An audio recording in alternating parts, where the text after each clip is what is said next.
Well, we are live here from Rose Stadium in Tyler, Texas. I'm Reese Landon, joined to my left by Dr. Herman Howard, and we have Tyler High football on this Friday night for your viewing pleasure. Tyler High 4-3, Burleson Centennial 3-3.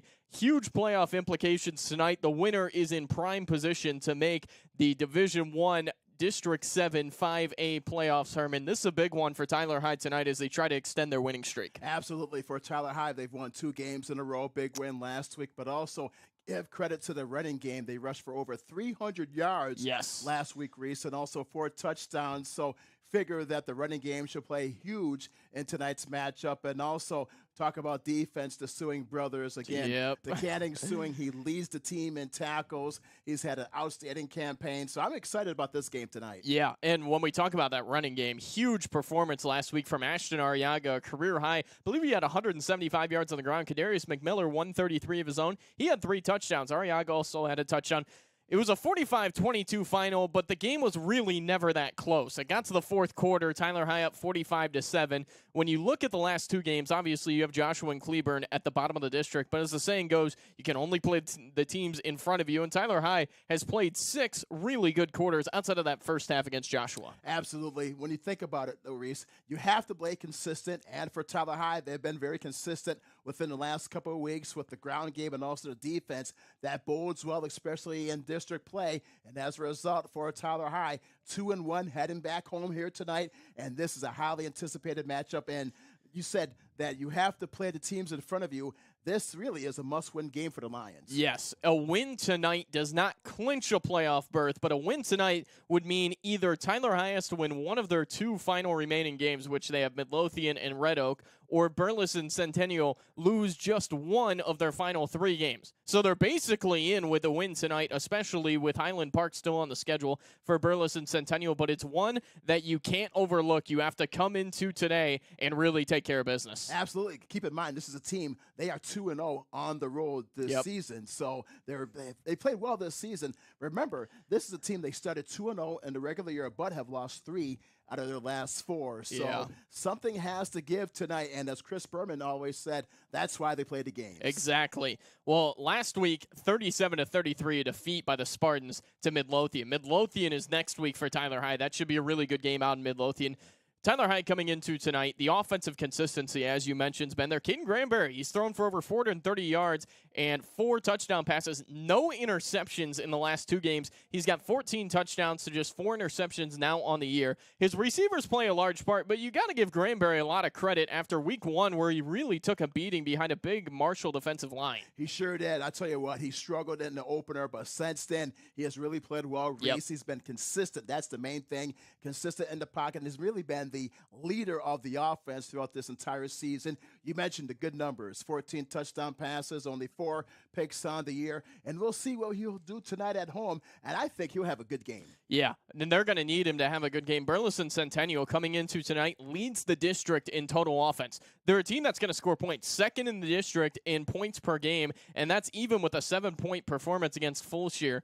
This should be an offensive-heavy game. I know we've said that in the past, but tonight, the way it looks on paper, it should be heavy offense. Yes, Burleson, they've averaged 32 points per game this season compared to Tyler High, 30 points. A lot of points is expected tonight, but the key is who will shut down the opponent will have to be the defense for Tyler High. Once again, led by the Suing brothers. We'll see how the brothers and also the rest of the defense will be able to come up against Burleson tonight. Well, you now have Amarian Spencer Hood and Zayamari Bussey back from injuries now for a couple weeks. They're pretty much ready to go. They're both not in the starting lineup tonight, but they're both going to play huge roles. Bussey's going to play some defensive line. He's going to play some linebacker. Spencer Hood is going to kind of be that third corner. He'll move around to safety.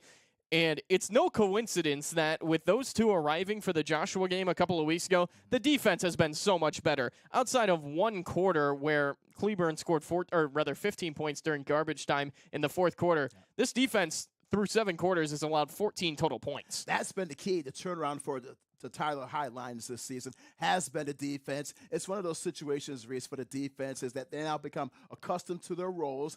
They know each other also through practice, film study and the workouts during the week, and also the communication with the coaching staff that has really bode well for the Lions, especially in the last couple of games, and also in particular here at home where they have played well this season, 2-1. I expect the same for the defense tonight. Well, the Lions are about to run out of the tunnel here at Rose Stadium. Should be a good one tonight. Burleson, Centennial, and Tyler High on the other side of this break. You are watching Tyler ISD Athletics.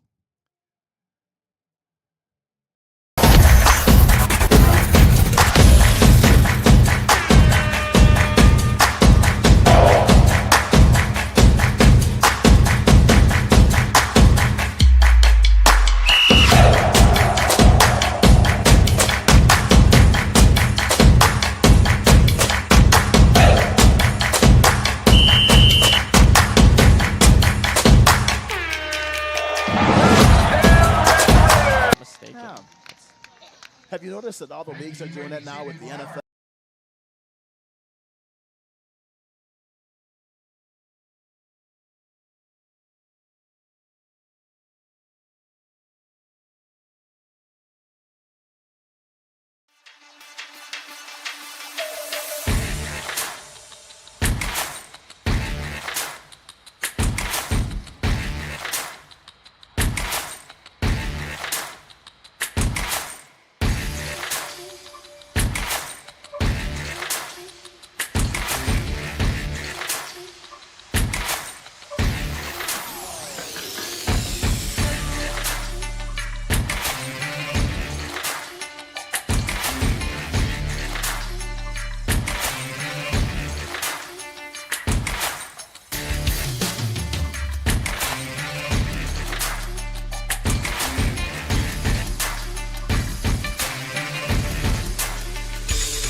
Well, welcome back here into Rose Stadium in Tyler, Texas. I'm Reese.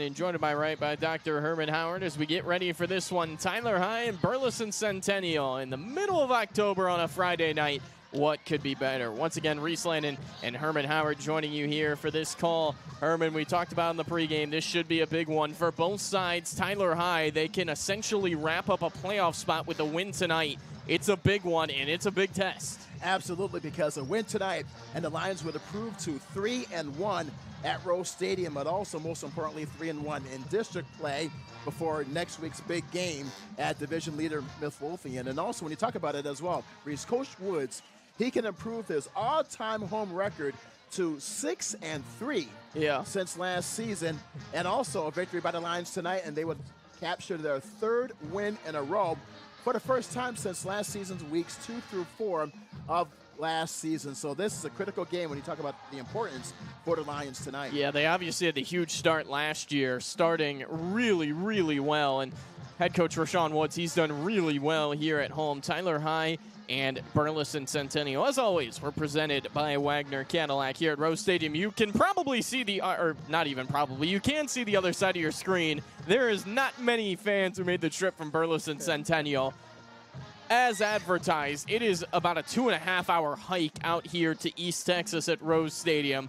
On the Tyler High side, it's expected to be pretty filled up, and a lot of pink in the crowd here tonight for Breast Cancer Awareness Night here at Tyler High and Burleson Centennial as the two teams on the sidelines. Now, we should have the national anthem here in just a few moments, but while we have the break, we're going to take the time to step aside as we will have the national anthem played here at Rose Stadium, Earl Campbell Field in Tyler. It's the Spartans and the Lions on the other side of this break. You are watching Tyler ISD Athletics.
back here from Rose Stadium. I'm Reese Lannon, joined to my left by Dr. Herman Howard as we get ready for this one. It is Tyler High and Burleson Centennial on this Friday night as the teams meeting at midfield here for the coin toss. Something to note when we do get this coin toss result, Tyler High has only received the opening kickoff one time this year, just once, as they stand out there. I believe it was against Lufkin. They've kicked off 6 times this year, a 4-2 record in those games. The captains for Tyler High, J.B. Williams, Keandre Powers, and the Sewing brothers, D. Christian and D. Kanan. And what do you know? Yeah. Tyler High is going to kick away first. They win the toss and they defer. So they'll be on defense first. And like we've mentioned, 7 quarters of football, or the last, really 7 quarters of football outside of the fourth quarter against Cleburne, just 14 total points allowed. So the defense getting the trust of head coach Rashawn Woods here early. Well, Reese, the defense, you talk about that, the stellar defense by the Lions, it really has changed the season around for the Lions, not only in the last 2 weeks, but also throughout the entire season, because as a result, they are now 3rd in the district, 2-1 in district play, and also, most importantly, 4-3 overall on the year on the plus side. So we get ready for this one. Burleson Centennial taking the field. And they will line up to receive. This Burleson Centennial offense, as we mentioned, they can score points in bunches, nearly 31 points a game. They are led by their star tailback in Jalen Walker, who is currently 2nd in rushing yards per game in the district, 1st in yards per carry, tied for 2nd in rushing touchdowns. He is a do-it-all back. Burleson Centennial is not a team that will substitute very much. They will stick to their guns and ride them through thick and thin, and Tyler High is certainly going to have to key on Walker, as well as several others here on the Spartans tonight. So it's Marvin Espinal, who nearly broke a school record last week with a 50-yard field goal, and he'll get ready to kick away as he looks like he may kick onside. And he won't. It's just going to be a high kick that drifts near the 25-yard line, where it's received by the Spartans across the 30, the 35, and out near the 40-yard line. A good return. Burleson Centennial with good field position. You talk about that offense for Burleson, Reese, that for Jalen Walker, he is the go-to player for the Spartans and for the Lions. I know that they had their prep this week and also on their film study. He is the go-to player for the Spartans offense. We'll see how the Lions on defense will be able to handle Jalen Walker in this opening drive. You see the defensive starters on your screen. Bush, Taylor, Collier on the defensive line. Williams, Sewing, Quincy, Sewing, the linebackers. Drummer, Ford, Johnson, Taylor, the defensive backs. So here we go. Play 1 as dropping back to pass here. The starting quarterback, Jacob Torres, gets rid of it down the left sideline, and it is caught for a first down, a big gain, and it is caught there by Damian Long inside the 35-yard line. Nice over-the-shoulder catch by Damian Long down that near sideline inside the 35, and a fine throw by the quarterback Torres on the game's opening play. Surprised the Lions on defense there. Perhaps they were expecting Walker on that first play. They go right at Caden Drummer, as now the ball is going to be walked back here to the 33-yard line. And that's where Burleson Centennial will take it. They're led by their quarterback in Jacob Torres, just a sophomore, but he is a fine player, leads the district with 13 passing touchdowns. Here's a handoff straight up the middle, big hole, and this is going to be a touchdown for the Spartans. 2 plays into this one. It's Jackson Williams running away from everyone. Touchdown, Spartans. Well, for the Spartans, they are a veteran team, and that is the way they wanted to start, Reese. My goodness, 44% of their players are seniors. They have 23 players on the team out of 52 total, and just right off the bat, they score on a 33-yard run by Williams. He's a senior off the left side untouched. Oh my. Yeah, big passing play to Damian Long, and then the big run by Jackson Williams. 2 plays, a touchdown as the extra point is up, and it is good. That'll make it 7-0 here in favor of Burleson Centennial. Just 2 plays into this one. They lead it by 7. You're watching Tyler ISD Athletics, presented by Wagner Cadillac.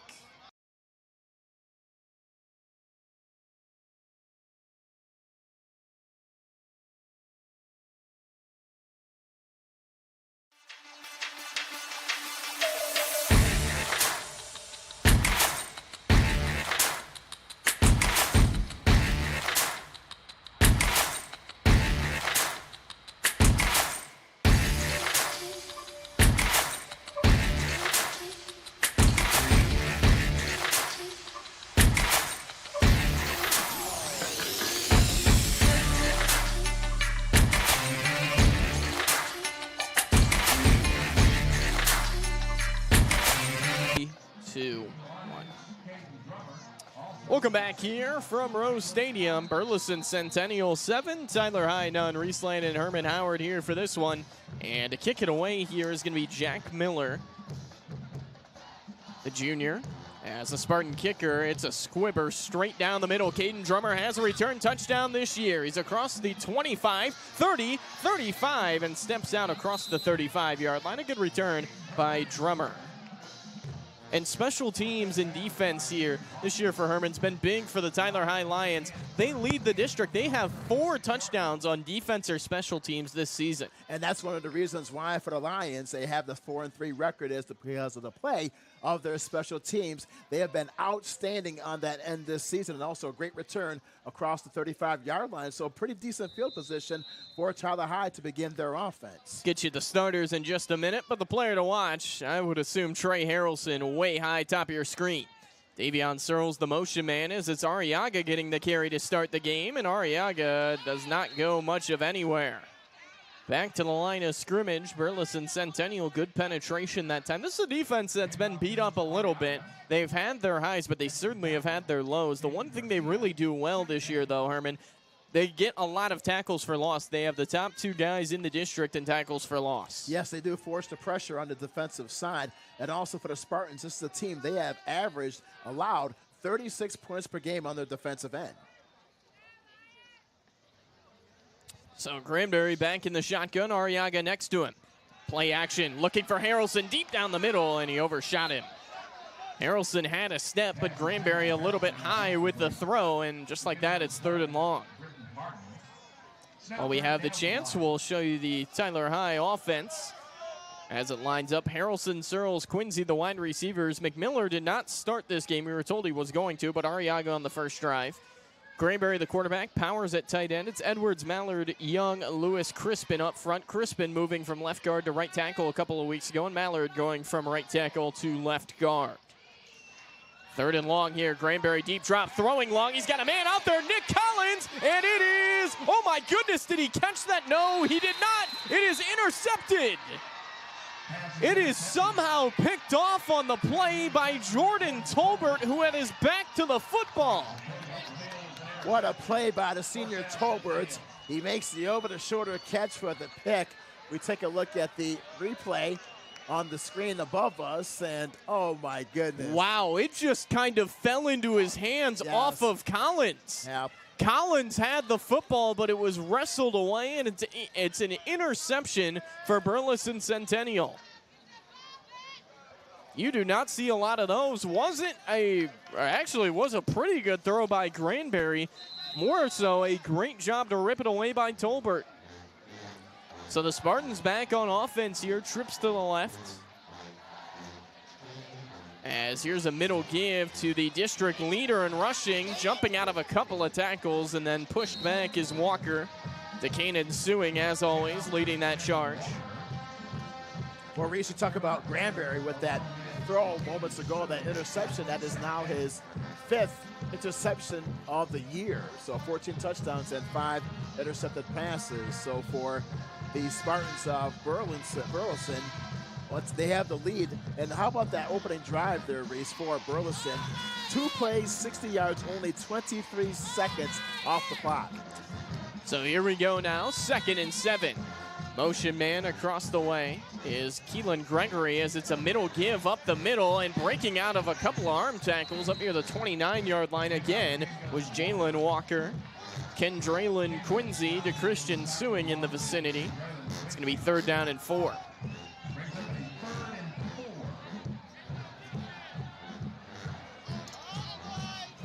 Back to the line quickly. Torres has the line. It's a give straight up the middle, and Walker picking his way near the 1st down. He's pushed back right at the sticks, but I think he got the 1st down. But one thing about Jalen Walker, Reese, he has that low center of gravity as a running back, and you mentioned he picks his way up the middle, and he's very patient as a runner, which we've noticed so far in the early portion of this game. So he has outstanding vision, and he knows that to follow his blockers, and he's able to slide his way forward for the 1st down. So 1st and 10 here for the Spartans. See the bright colored shoes of Torres. neon variety. Here's a play action, quick hitter, and it is dropped in the slot. Keelan Gregory, the intended receiver, he's going to play both ways as well as return kicks for these Spartans tonight, but not his finest hour on his first attempted completion. Well, perhaps that pass was thrown a little bit too hard for Gregory. It was right in his hands, but he simply dropped it. But even as a receiver, when the ball comes close to you like that, you have to make that reception to help out your quarterback. Burleson Centennial, as I mentioned, they really stick to their guns. They do alternate running backs a bit. Walker the leader, but Jackson Williams, who scored the touchdown, gets plenty of run as well. Play action, quick flip into the flat. They get it right back to Gregory, who's got a first down and more, all the way up near the 45-yard line. That's one way to get him involved after the drop. 1st and 10, Centennial. Gregory, another senior on this Spartan squad. He uses his speed. You notice at that time, Reese, that he is a fast receiver out there. Yeah. Makes the reception and angles off to that right side in front of their bench for the first down. So it's going to be marked at the 44-yard line here. A tight formation again for the Spartans. As they run with a couple of upbacks here and a motion man across the lane. It's going to be a give here to Gregory, who's got space. Nearing a first down. He's got it. The ball came out late. It's on the ground, but it is going to be whistled dead. Clearly came out late. Dead, yeah. That's a good play right there for give it to Gregory as he runs off to the left near side. Once again, he uses his great speed and open space for ample yardage, and he gets another first down. Well, Burleson Centennial started very quick last week, ended up falling to Midlothian by 4 points, and they are starting red hot here tonight. Tyler High defense looking for some answers here early.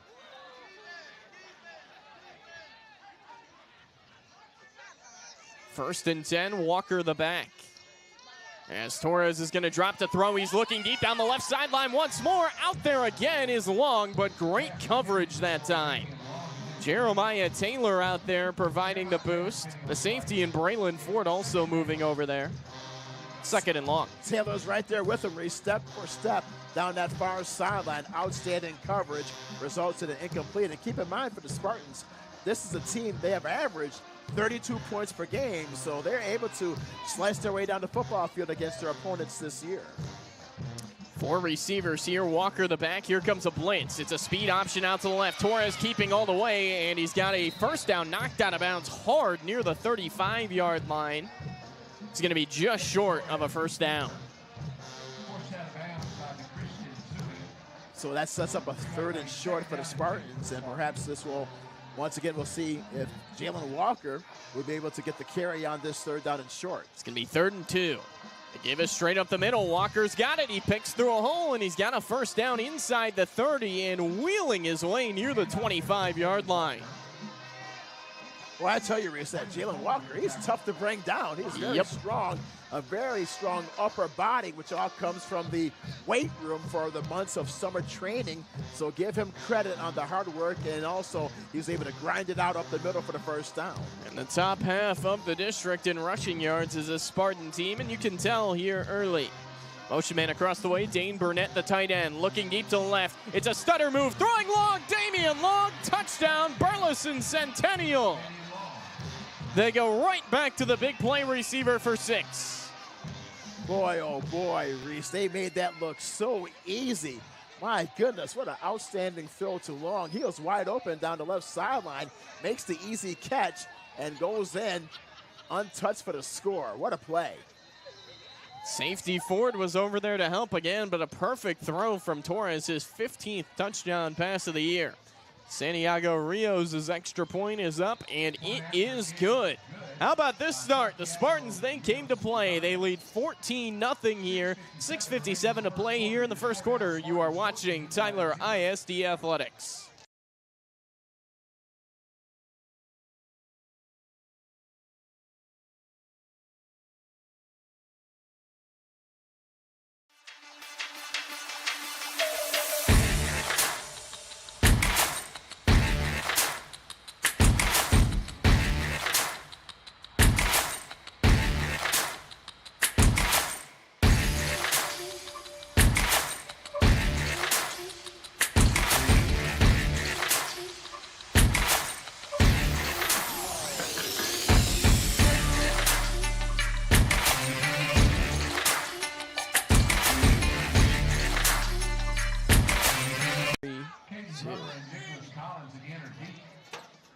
Back here from Rose Stadium, and a bit of a surprising start here tonight. Burleson Centennial, they have charged out to a 14-0 lead, earning every bit of it, as they will kick back to Tyler High, who's looking for some answers here in the first quarter. Another squib kick here. Drummer will field it around the 20-yard line. Moving to his left quickly. Drummer across the 20-yard line and up to the 24-yard line. Well, Reese, this is a team, when you talk about for Burleson, they are 2-0 on the road. So this is a veteran squad. They know what they have to do. And the crowd size here at Rose Stadium on this near side has not bothered the Spartans, because 2 drives, 2 touchdowns, and they made it look very easy. That's the most surprising part about this game, because we talked about the Lions on defense. They played so well in the last 7 quarters, but so far tonight, it's been all Spartans.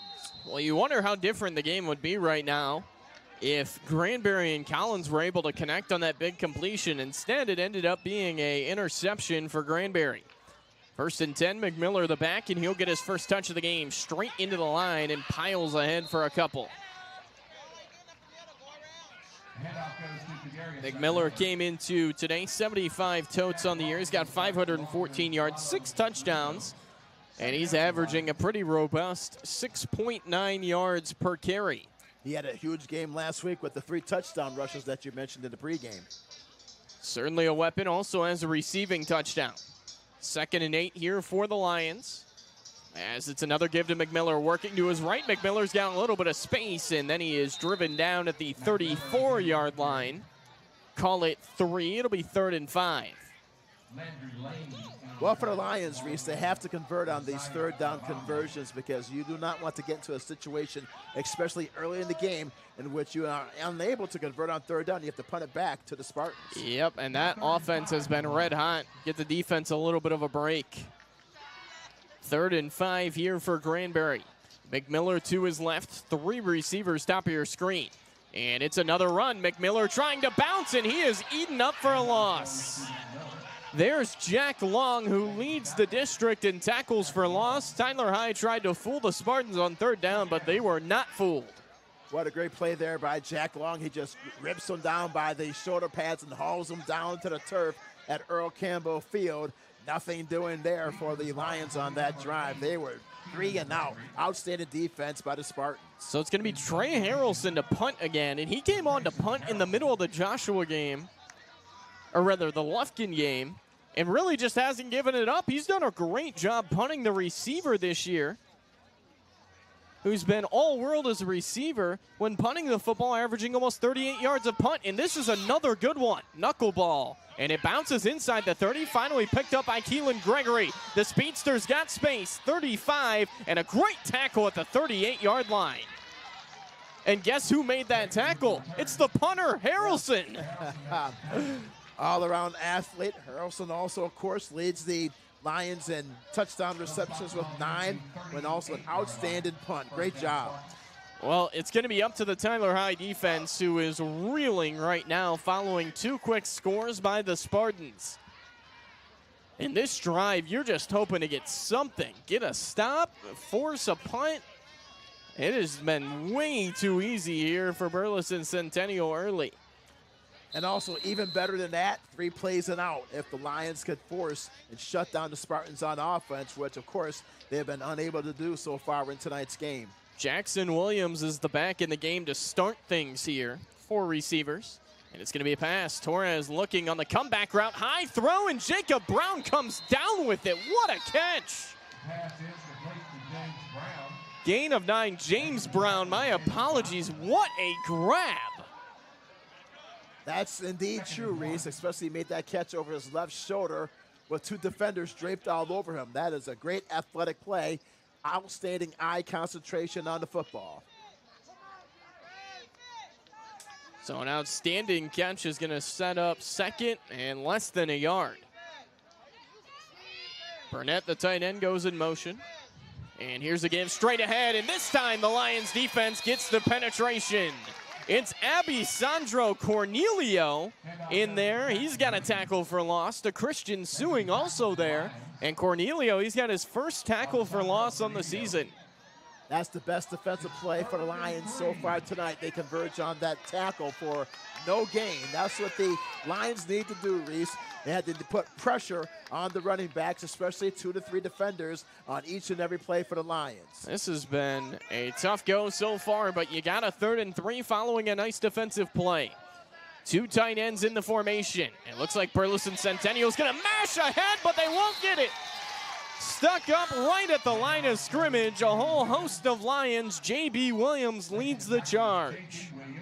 What a play by Williams there. He plugs the gap and makes the tackle on that 3rd down and 3 play. And it appears, reset for the Spartans, that they will, looks like that they'll go for it. Well, Jacob Torres is known for pooch punting, and this looks like it's going to be a pooch punt. The way he's dropped back, he pooch punted a couple of times last week. We'll see if he ends up snapping it. He's got a good leg. And this might be a scenario where they're trying to draw him off sides, and we're going to have a timeout by Burleson Centennial. That was a great job up front by Tyler High, being disciplined, not jumping, and Burleson Centennial says, we'll eat the timeout. That's the best defensive series of the game so far for the Lions. That is what they desperately needed, Reese. 3 plays and out, get off the football field and give a chance for your offense. And they need to get the offense on track there, Reese. We haven't seen too much about the running backs and also for Granbury. So hopefully this will be an opportunity for the Lions when they get the football back once again. Well, sometimes in the game of football, it's the unsung heroes. Abisandro Cornelio has been in that rotation this year at defensive line, specifically defensive tackle. 5'8", 225, the junior who goes to Tyler High School along with his sister who also goes there. But you talk about Cornelio, his first tackle for loss comes at a huge time and completely turns the tide of the way this is going.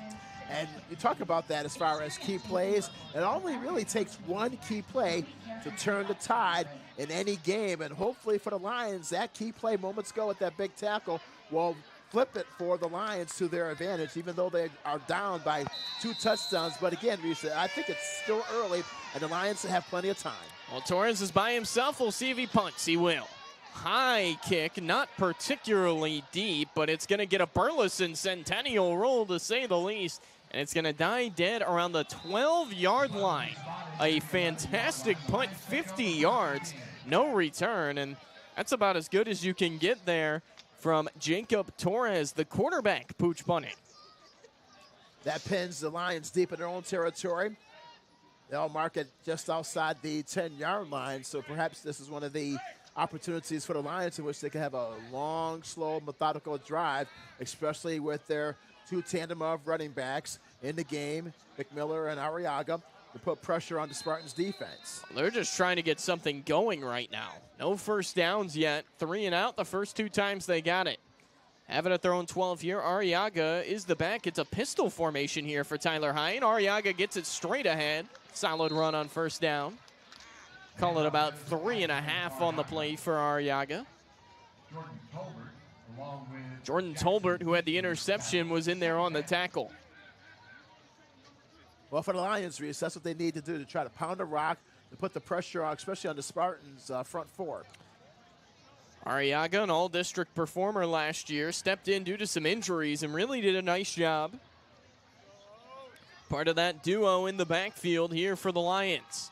3 receivers running across the way is Harrelson in motion as the give is to Arriaga again as he works to the left for about, we'll call it 3 yards once again, and it's another 3rd and short, and this is one you really need to get. I know you were harping on it. Yes, absolutely, Reese, because for the Lions on offense, this will be their 3rd opportunity on 3rd down. So far, they are 0 for 2 on 3rd down conversions in this opening quarter. So, yes, for the Lions, they need a big play, maybe a slant route or a quick pass. Out goes Searles, the slot receiver, an extra tight end. Chris Moore, the junior, into the game, 6'3". Powers, Moore, the tight ends. We'll see if Tyler High tries to mash it forward. And they won't. Play action looking for Trey Quincy, and he's got it right near the 40-yard line. A big play for the senior. Slant pattern to Quincy. As we mentioned there, Reese, that's what the Lions will probably have to do on that big play. You put it into the hands of Trey Quincy, the senior, who has 9 receptions on the season. Yeah, he'd been a little bit quiet this year, but that was a big one, and he was very visibly fired up after that completion. Good throw from Granberry as well. When you get those one-on-one looks, slant pattern, there's no safety way over the top, those are ones you can convert. Again, here's Arriaga, picks ahead for about 3 and actually bursts forward. We're going to call it about 7. Arriaga just came out of the pack that time and fell forward for a good gain. Great second effort by Arriaga. He takes the handoff up the middle, spins his way forward across the 45 to the 47-yard line. So, yes, that's a great example, Reese, of hard running by your setback there. Great job. 2nd and 3 here for Tyler High. Chris Moore staying in the game. Keandre Powers, the other tight end, also in the game. Powers has had a catch in each of the last 3 weeks. And another play action looking long. He's got a man out there. Harrelson fighting. Harrelson, he's gone. Touchdown, Tyler High. I mean, what more can you say about this kid? He is unbelievable. And for Harrelson, resets his 10th touchdown reception of the season on that fly pattern down the far side. 53 yards, one-on-one coverage. Burleson makes an outstanding over-the-shoulder catch and races into the far side of the end zone, untouched for the score, to put the Lions on the scoreboard, in which they desperately needed. Well, I think Burleson Centennial is going to find out really quick here tonight. One-on-one against Troy Harrelson is just not going to work. You have to have a safety up top, or he will do that with ease. Touchdown reception, number 10 of the year for Trey, and Tyler High's right back into it. That was also the final play of this first quarter. 14-7 after 1. You're watching Tyler ISD Athletics, presented by Wagner Cadillac.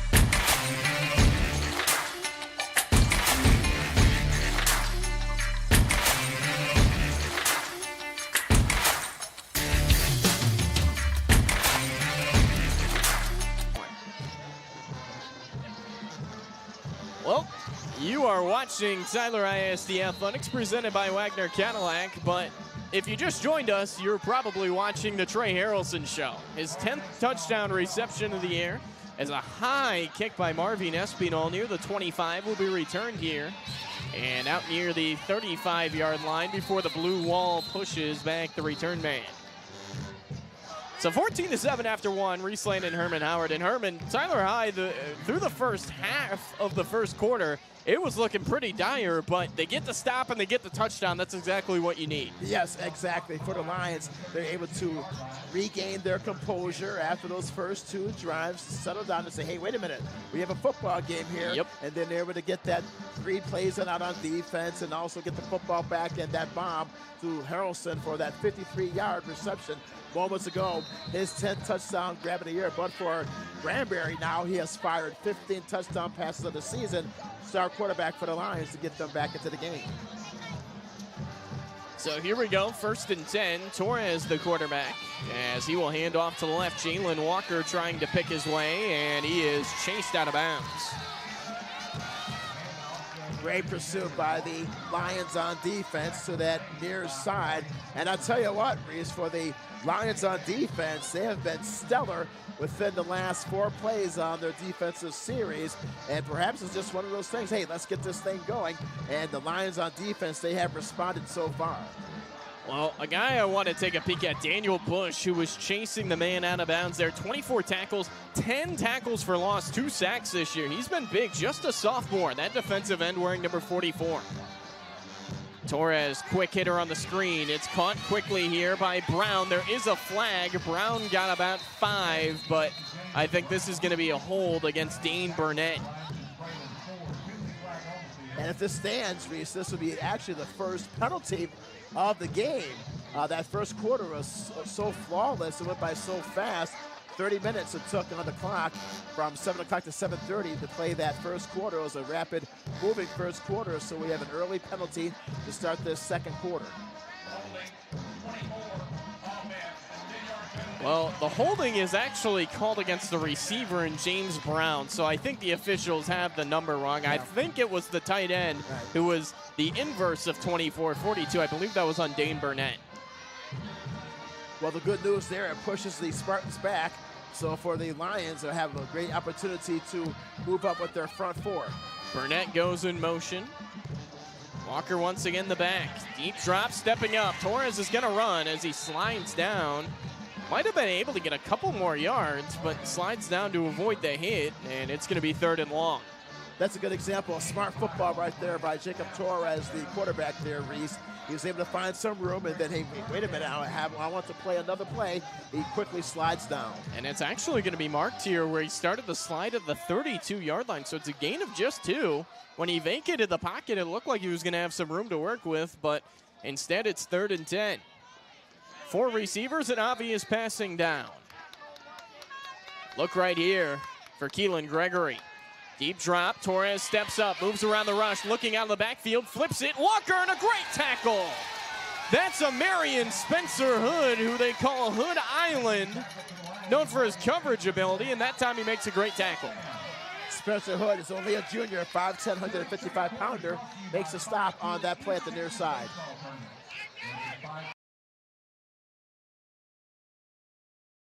He's senior. It is the senior, yes. It is the senior makes that play. So here comes what looks to be another pooch punt here. Caden Drummer is now dropped way deep. We'll see if Burleson Centennial tries to run a play. They won't. It's another pooch punt. Drummer in pursuit of it as it bounces near the 32-yard line. Drummer picks it up, and there he goes. Caden Drummer across the 35 and out near the 40-yard line. So much less net than the prior punt. Torres does a good job getting those away, though. I got to give him a lot of credit. And also for the Lions, they'll get the football back in outstanding, pretty good field position when you think about it. Close to the 40-yard line. Reese now with a chance to tie this game if they're able to go down the football field once again. Arriaga once again the back here to start this drive. He's gotten a lot of the run here early. McMiller looking on. But they'll use both of these backs throughout the game. Tyler High trailing by 7, trying to bring this one back dead even. As Granbury play action, rolling away to his right. He's got a man in the flat. Keandre Powers as he works near the 50-yard line. Tackled right at the 6, just shy of the 50. We'll see if he gets a first down. I don't think he will. It's good to see Powers get into the offense there, Reese. He makes the reception in the open flat and rumbles off to the right side. He weighs 235 pounds, so he is a load to bring down for the Spartans on defense. So great opportunity there for Powers and the Lions. Yeah, and he's a guy who's seen a lot of high school football. 4-year varsity player here for Tyler High. 5'11", 235. He wants to go into radiology after high school. 2 tight ends. Chris Moore back into the game. We've seen a lot of him early in those 2 tight end sets as it's play action. Throwing long. Looked like there was some holding on Harrelson, but no flag. Well, on 2nd down and 1, Reese, that's a free play right there for your offense. So that was an opportunity for the Lions to go deep down that left sideline. Even though they're unable to convert, it's 3rd down and 1, so for the Lions, they're still in good shape. It must have been deemed uncatchable because Brennan Harden had not only his jersey, his shoulder pads, his pants, his ankle. He had about everything and nothing called. Arriaga the back once again, 3rd and 1. Burleson Centennial showing blitz, and they do. But Arriaga slips ahead, and he's got a first down across the 45 into Spartan territory. At first, Reese, I thought he would get tackled at around the line of scrimmage, but he's able to slip through the defensive front of the Spartans and able to sprint his way to the first down inside the 45-yard line on the plus side of the football field in Spartans territory. Yeah, he is an excellent runner. You see McMiller got the world-class speed, very, very quick north and south. Arriaga's that patient runner. He kind of waits for the holes to develop, and he uses his size a little bit to play to that. Play action looking long again. Harrelson's out there. He's got him, but he just overshot him. Wow, that would have been touchdown number 2 for Trey. He had Harden beat down the near sideline, and that almost, you're right, Reese, almost would have been a touchdown. But once again, unfortunately, the football was thrown just a little bit too far by Caden Granberry. That's a good call there on 1st out of 10. Might as well take a shot and go deep against the defense. Well, we were talking about it during the break. There is not a receiver, at least that I have seen in the state of Texas, that I would rather throw a one-on-one ball. And he had it there, nearly completed. Harrelson out of the game here. Nick Collins takes his place as it's a give straight ahead to Arriaga, who slips his way across the 40, out of an arm tackle. Ashton Arriaga all the way to the 35 and gets some extra push at the end from his left tackle and Cabron Edwards. Well, Arriaga is starting to feel it now, Reese, because last week's game, 185 yards, slow start the first quarter, but all of a sudden, you see these running backs able to pound the football against this Spartans on team on defense. And keep in mind, for the Spartans, they have averaged or allowed 36 points per game this season on their defense.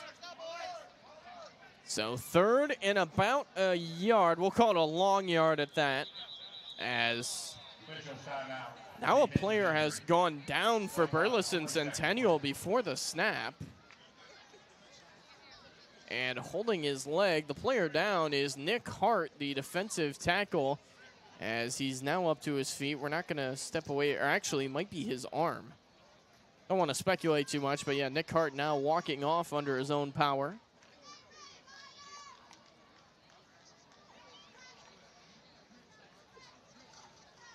With that, we're going to have 3rd down on a long yard.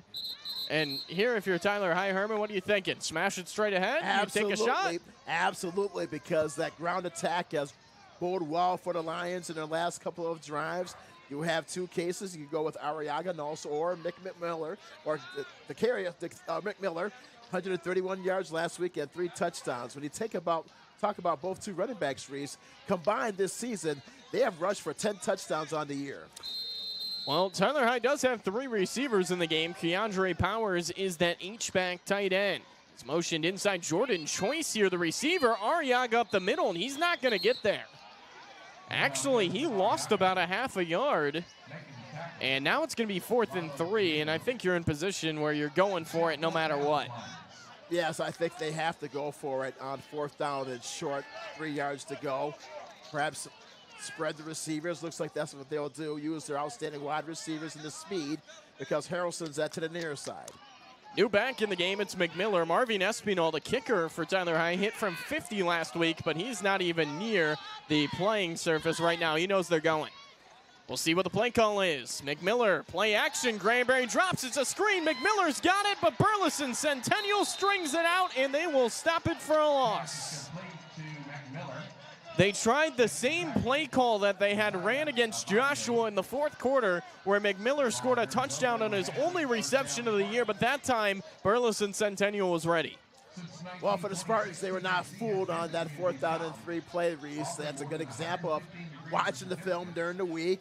They go to the screen pass to the left side, and McMiller was tackled behind the line of scrimmage. So for the Lions, they'll turn it over on downs, and that's perhaps one of the bigger plays of the game for the Spartans on defense. That was a really nice play. Well, the Spartans brought almost everybody. That was a heavy blitz and might have played a part in being able to track that thing down. New tight end into the game here, Carter Morgan, as he's in motion. The give is straight ahead here to the back, and Jackson Williams, who's got a lot of room, and he's out near a 1st down. Finally stopped a couple of yards short by J.B. Williams. Well, Jackson Williams, the backup running back for the Spartans, he's also a senior. So we said before, Reese, that this is a team, a veteran squad of seniors. Yep. Give straight up the middle again to Williams, who patiently bounces it out here to the right side. He's got a 1st down and ushered out of bounds short of the 40-yard line. Time by Amarian Spencer Hood. Both players jaw back and forth. It's a first down for the Spartans. Well, Williams, he has a big back there for the Spartans. You notice when he takes the carry, and not only is he able to run inside, he's able to bounce it to the outside, and he's able to get the first down for the Spartans. That was a good run there. So 1st and 10 here for Centennial. They are on the Tyler High side of the timeline. Williams still to back. It's going to be a pass. Torres looking, now flips to Williams in the flat, who makes a move but can't get away from J.B. Williams. A couple of yards on the play. Good discipline by Williams to keep it in front of him. And also to prevent that long gain off that screen pass to the right flat. So good defense. So it now is going to be 2nd and 8.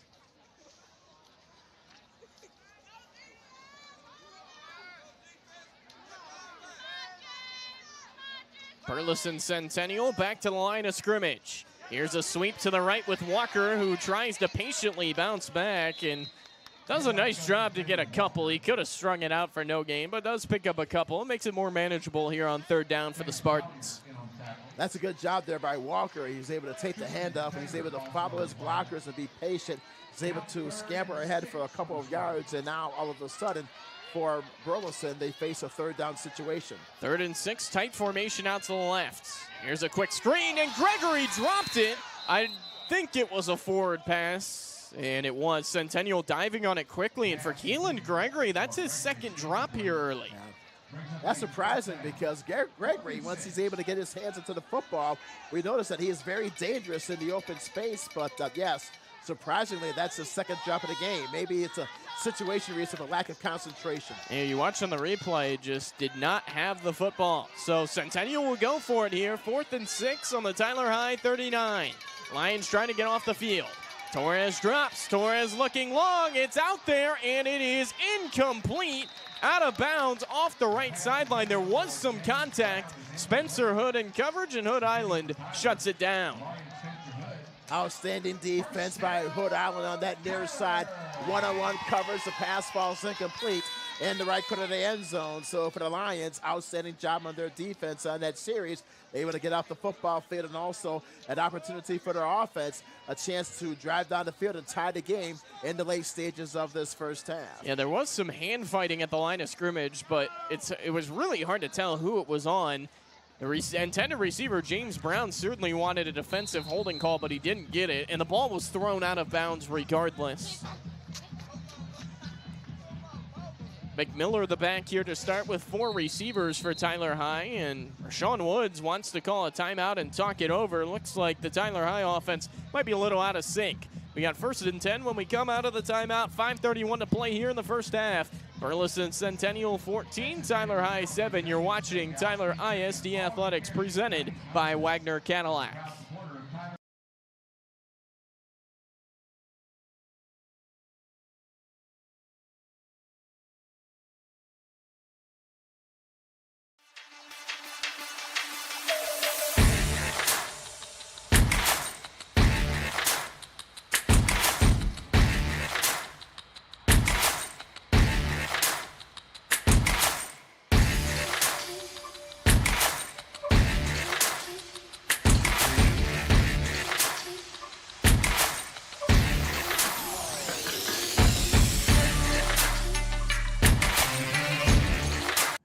Got to go back.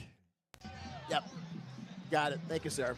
We're back here out of the timeout. Had some technical difficulties for a second as the give is straight ahead. And Kadarius McMiller lost a couple. Well, our good friend in the other booth there, Reese, Corey Poole. Yes, able to plug it back in there. So well done, well done. It's good to see you. Yeah, thanks again. He deserves an assist on that play. Former Tyler High baseball coach. He's all around Rose Stadium and all the facilities here in the Tyler ISD Athletic Department, as the scoreboard is now back on your screen. It's going to be 2nd and 12 here from the 36-yard line. Trey Harrelson, bottom of the screen, but it looks like there's a safety now rotated his way a little bit. That's the freshman Jackson Deaton. As they're going to go right for Harrelson, the defensive back falls down, and the pass is incomplete. It was actually Landry Laney, and he blitzed. It left one-on-one coverage, but miscommunication from Harrelson and Granbury prevents the touchdown. But also, I think that throw from Granberry was thrown just a little bit too high there, Reese, for Harrelson. So, yes, it was miscommunication, but also on top of that, that pass by Granberry was thrown just a little bit too high, unfortunately. Burleson Centennial blanking the first down marker with 3 safeties here. 3rd and long. Granberry drops, good protection, steps up, he's got to get rid of it, fires, and it's just a little bit low. Trey Quincy, the intended receiver, he was open, but the pass just a little bit short. You notice there, the crowd below us, Reese, they wanted Granberry to run up the middle because he did have open room for about at least 10 yards, but Granberry instead just decided to throw it to the far side. Incomplete, it was low, but he did. It would have been very close if he decided to run up the middle. Punt here from Trey Harrelson, another pretty good one as it bounces near the 30-yard line, out of bounds into the Burleson Centennial bench as the Spartans get ready to come back out on offense. A 14-7 game here late in the first half. Well, that was a quick series by the Lions on offense. You want the home team to take more time off the clock, especially with your 2 running backs, to try to take time off the clock and pound it against this Burleson defense. And we've seen so far tonight, Reese, that for Burleson, they have some holes in their defensive side. As we mentioned, they have allowed over 30 points per game, but we'll like to see them use more of the running game on that previous drive. Looks like Jeremiah Taylor is being moved to safety now. He's going to play some safety. Marion Spencer Hood into the starting lineup. Caleb Johnson out at least to start as Torres fumbles the exchange between him and Gregory. Falls right on it. But it's a big loss on first down for the Spartans. Torres was alert there after that mixed exchange. Is able to jump onto that football. It is a loss of 4 yards, but for the Spartans, able to maintain possession of the football. Spencer Hood, the corner in the game, going to Southeastern Oklahoma State next year, the senior.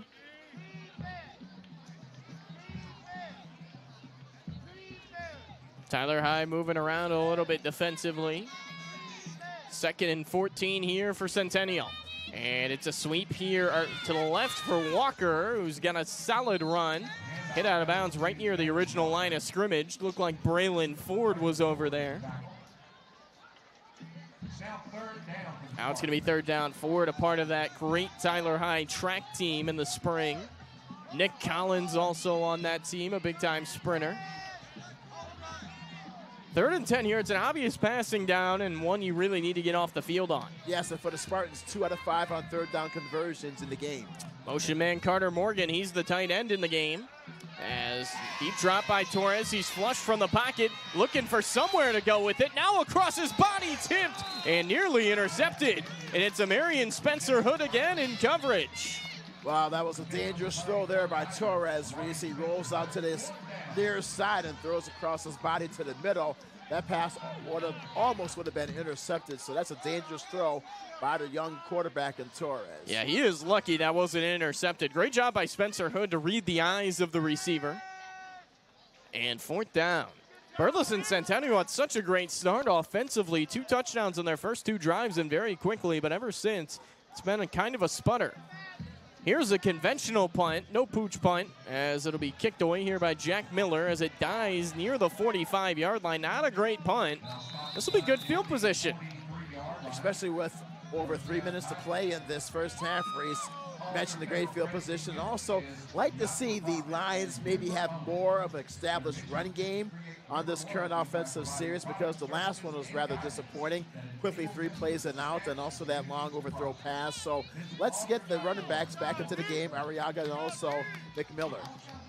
Tyler High coming back out on the field. They've got to find that continuity in the passing game. It just hasn't really clicked tonight. You did have the big touchdown to Harrelson. Tyler High's offensive line has done a nice job up front. And it's also a situation that for the Lions, they begin to settle down on offense and defense. Rather shaky start, but ever since then, they've played well on all 3 phases of the game. Granberry in the shotgun, offset to his right is Arriaga. Play action, looking for Harrelson right away. No, he's going to pump it and take it and run. And Caden Granberry, who doesn't run very much at all, is going to pick up 9. He fooled me. I thought he was throwing to Harrelson. That's a good play there by Granberry. He could have did the same thing in that previous drive, Reese, but he decided to throw incomplete, but he's able to take the advice and also take what the defense gives him. He had that open space, is able to run, scamper to the far side for 9 yards. That's a good play there by Granberry. How about this, a split back look? I haven't really seen this from the blue and white this year. Arriaga and McMiller are in the game. Well, you want to maximize what you got in the backfield. This is a way to do it. And also to use your strengths. 2nd and 1. And it's a give to Arriaga, exploding through the hole. Ashton Arriaga inside the Burleson Centennial 35. That's a different look for the Lions offense, which results in that big first down on a running play by Arriaga up the middle. Confuses the Spartans on defense. Big gain inside the 35-yard line. First down for Tyler High. Yeah, you watch the replay. It looked like Burleson Centennial was worried about the potential option with McMiller and Granberry. Instead, it's a great first half continuing for Ashton Arriaga. He remains in the game in the backfield. Trips out to the left far side. Gives straight up the middle. Arriaga bouncing. First down and more. Ashton Arriaga driven out of bounds at the 10, and I think there's a late hit potentially.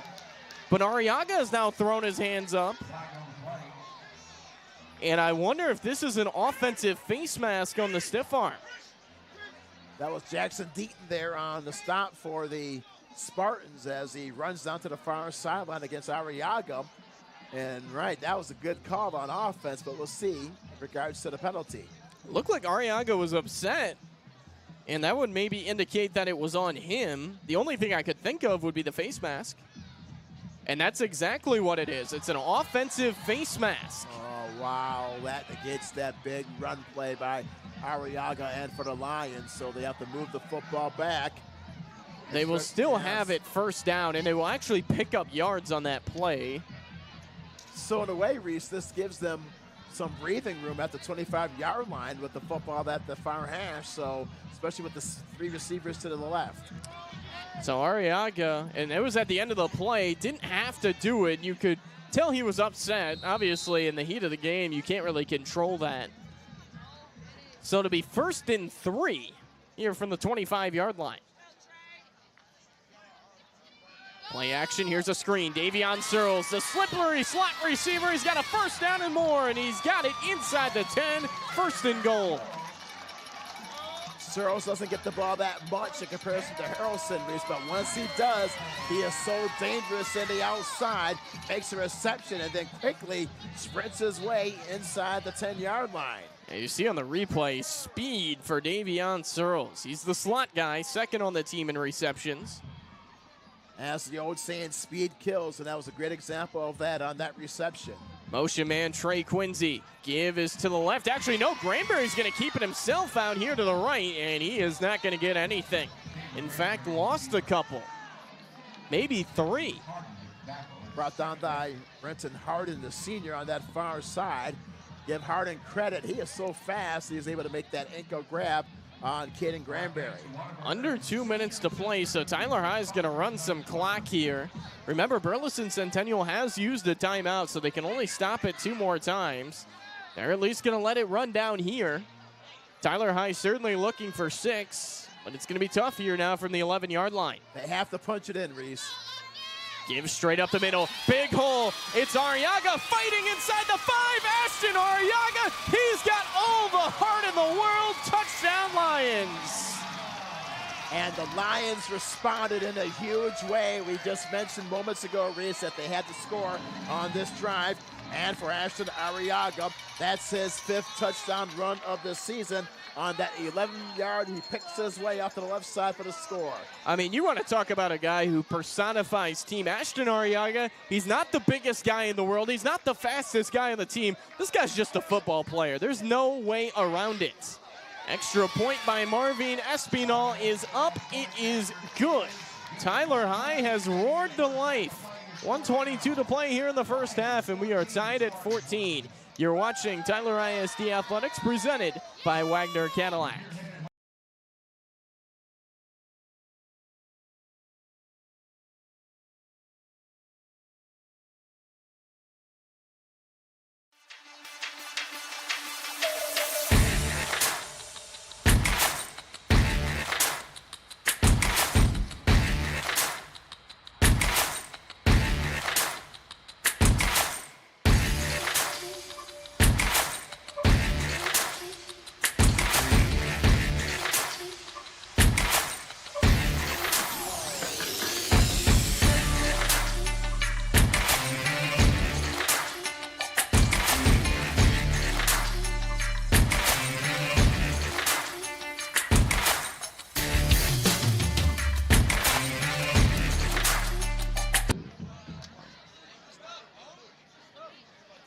Picking things up back here at Rose Stadium. 1:22 to play here in the first half. Reese Landon and Herman Howard to my right.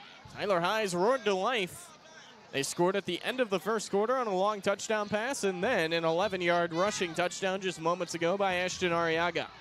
Returned here by Centennial. Jalen Walker on the return as he fights through a tackle, trucks a man all the way up to the 40-yard line. He bounces off Spencer Hood on that kickoff return there, Reese, like a bowling ball. Yeah. And just rumbles his way across to the 40-yard line. So decent field position for Burleson late in this first half. That was a physical run, to say the least.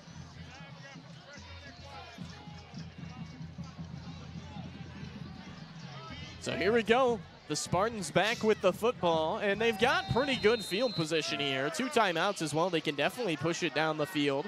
Jacob Torres has showed that ability tonight. Keelan Gregory in motion. He'll get it here on the jet sweep, and a good run. He is smacked at the 47-yard line. DeCanan Sewing ran straight into him. The Sewing brothers, once again, the heart and soul of this Lions defense. Reese, they come up big on that first down play. Tyler High's got to be careful. Can't let anything go over your head. Back to the line of scrimmage. We're nearing 50 seconds. Throwing to the outside. It's Gregory who makes the tumbling catch into the sideline. First down, Spartans. Nice pitch and catch to Gregory. He makes the catch at the far side, steps out of bounds. Plenty of time, 47 seconds left in this first half, Reese. So for Tyler High, this is a situation for the defense. They have to put pressure on Torres.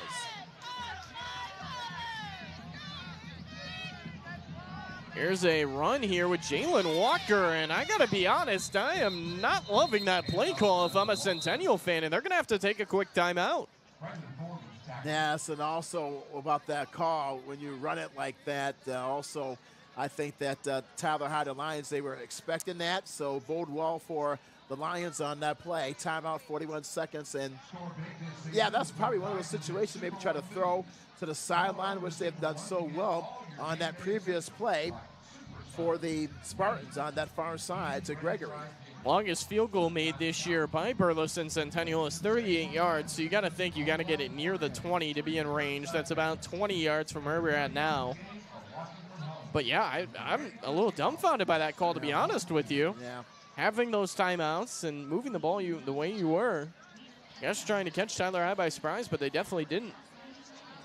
When you think about it, ever since that first 2 drives of the game, Reese, that give credit to the Lions, they really shut down Jalen Walker, their main running back. We haven't not heard too much about Walker ever since the middle portion of that first quarter. Got to be careful, though. It just takes one for a back like him. He is explosive, but the touchdown on the ground did go to Jackson Williams. That was on just the second play of the game. So 2nd and 8 here from the 41. Tyler High playing back. It's a play action pass. Bush gets some pressure. Moving out of the pocket. Torres, he's going to fling it long. He's got a man out there, and it is caught for a touchdown. It is Damian Long again. Drummer in coverage. He thought he was pushed off of, but Torres finds him on the move. A perfect throw fading away. That's just a great example of athletic talent there for Torres. He rolls out to the far side, and that buys him some time, and then Long was able to make that catch. He was wide open. He makes the catch in the backside of the end zone for the score. My, oh my. They were able to knife their way down the field late in the first half, Reese. Drummer threw his hands up after the play. He knows he was beat. And a perfect throw from Jacob Torres. A great catch on the receiving end by Damian Long. Burleson Centennial has retaken the lead. 21-14, 32 seconds here in the first half. You're watching Tyler ISD Athletics, presented by Wagner Cadillac.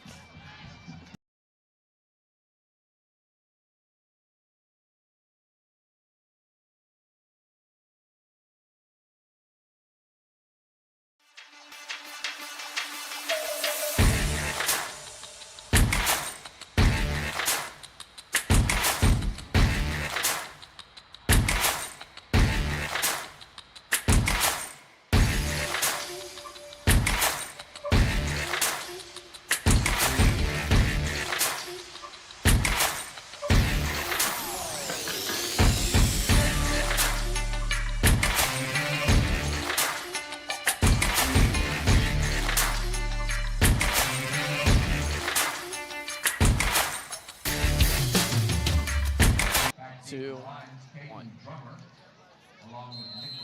Back here as we get ready to pick things up. 32 seconds left to play in the half. Jack Miller will kick away. Burleson Centennial on their 2 prior kickoffs squibbed it. See if they try to do that here. Just 32 seconds. And it's another squib kick. But it's a good one as it bounces near the 15. Drummer picks it up. Or rather, that's not Drummer. That's Nick Collins on the return across the 25 to about the 27 where he's stopped. So the squib kick works once again. Tyler High buried back deep in their own territory. 24 seconds, 2 timeouts. We'll see if they knee it or maybe take a shot or 2. Well, Reese, we've had 2 touchdowns within the last 50 seconds. So after a shutout second quarter, bing, bing, 2 quick touchdowns within the last 50 seconds. So very incredible offensive explosions by both teams. Would not be surprised to see a shot here, and there's 4 receivers on the field, so see how this shakes out. Marvin Espinal, as we mentioned, hit from 50 last week, so you need to get it theoretically right around the 35-yard line. But no, it'll be a run here with Arriaga, who bounces it to the outside. He's out of a tackle. Ashton Arriaga's got a first, or no, he does not have a first down. He's close, but no cigar, and Tyler High is going to let it run. And head coach Rashawn Woods, he's been trying to call a timeout for like the past 7 seconds. They finally get it granted. Coach Woods, you notice, Reese, he comes all the way out to the football field at the 35-yard line. We'll see what the officials do. I mean, he was trying to call a timeout for what felt like an eternity, and he ran all the way down to 4 seconds. Yeah. We'll see if they put any time on the clock. Rashawn Woods is beside himself. You rarely see that. And, I mean, he's got a case. He was trying to get the timeout in for quite some time. Yes, because Coach Woods has a calm demeanor about himself. So, yes, I thought he's about to run a play out there himself just moments ago. And now there's going to be 10 seconds put on the clock, so they will get some back. But I got to tell you, I thought Tyler High should have got about 15. Yeah. So they'll have time probably for 2 plays here. Field goal, though, probably out of the equation, I would imagine. You'd have to get about 25 yards in 1 play in less than 10 seconds. Or 2 medium-sized passes if they're able to do that within the 10 seconds. So maybe a completion to the near or far sidelines. Burleson Centennial's playing way back. They have 4 guys on their own 30. Press coverage, there's nobody guarding the slot right now. I mean, Davion Searles is absolutely wide open. They're not going to throw it to him. Instead, they go to Nick Collins, who's got a huge gainer inside the 40, the 30, and he's out of bounds with 4 seconds left. I got to say, Burleson Centennial burying 4 guys back definitely hurt them there. And Tyler High is going to have a chance at a field goal. What a call, and also what a catch down the open side. My goodness. And for McMiller makes the catch and runs out of bounds at the near side. What a great play. So here we go. Marvin Espinal, career long last week of 50 yards. This one from 47. And Burleson Centennial is going to make him think about it. Hard to blame him. You got the timeout in your back pocket. Well, I was about to think about the Hail Mary situation if you watched that Monday night game there the other day, Reese. Remember when the Bills and the Jets with Aaron Rodgers with that Hail Mary pass before halftime? I thought that perhaps Coach Woods would elect to do or conduct 2 medium-sized passes, got the first one, or will he decide to try to chuck it into the end zone? But we have an outstanding kicker. You might as well take the shot at it with a 47-yard attempt. Yeah, and then I really didn't understand having 4 guys all the way back there. Yeah. And it obviously hurt Burleson Centennial. They basically left both slot receivers and Collins and Searles wide open. Yes. And Collins, who's a sprinter, he runs about a 4.5 40, has an offer to run track at Texas Wesleyan. That gives you an indication of his speed. Yes. Yep. They just kind of let him run wherever he wanted. They really just gave him a play when you think about it. So we'll see if it turns into points. Marvin Espinal, not an easy kick by any stretch. Burleson Centennial has 3 guys back. Snap down, hold down, kick on the way. It has the leg. Marvin Espinal, are you kidding me? Well, the Lions have had some great kickers over the years, and Marvin Espinal, just a sophomore, he looks like the next one, Herman. My, oh my, what a super kick there to end the half. 47 yards, and for Tyler High, the Lions right back into it. They only trail Reese by 4 at 21-17 at the break. Well, there's 28 minutes put on the clock, as you can see right on your screen. So we're going to step aside for just a minute or two, or rather, more than a minute or two. We'll come back right after halftime. But your halftime score is Burleson Centennial 21, Tyler High 17. We will have halftime here on your screen for you to watch. Unfortunately, due to copyright laws, we cannot air the audio of what is being played, but watch the band a little bit, grab a drink, grab something to eat, and get ready for the second half. 21-17, our halftime score. You're watching Tyler ISC Athletics, presented by Wagner Cadillac.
we are back here from halftime. Sorry for the impromptu getting on air, but Tyler High, Burleson, Centennial. I'm Reese Lane, joined to my left by Mr. Herman Howard. 21-17 at half. Tyler High battled back. Should be a good game. Really good first half. Yeah, I'll tell you what, Reese, this has been a very exciting game. At first, in the first couple of drives, we said, oh no, 14-0. Tyler High's down, but the Lions, you have to give them credit. Yes. Able to battle back into the game, especially with the ground attack and also with Granberry and also the defense. Really have to give Coach Woods, the entire Lions team, credit to battle back to be in this one. I think this second half will be very exciting. Well, it should be a good second half, and we're about ready to get started here as the teams are starting to take the field for the kick. See you in about 10 seconds. You're watching Tyler ISD Athletics.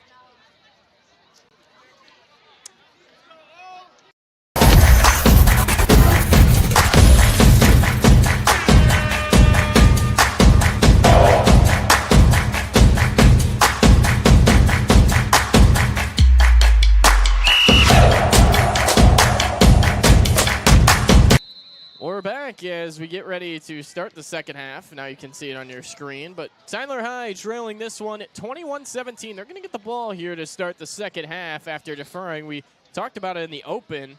Tyler High this year, they have only received the opening kickoff one time as it's an onside kick and Burleson Centennial falls on it.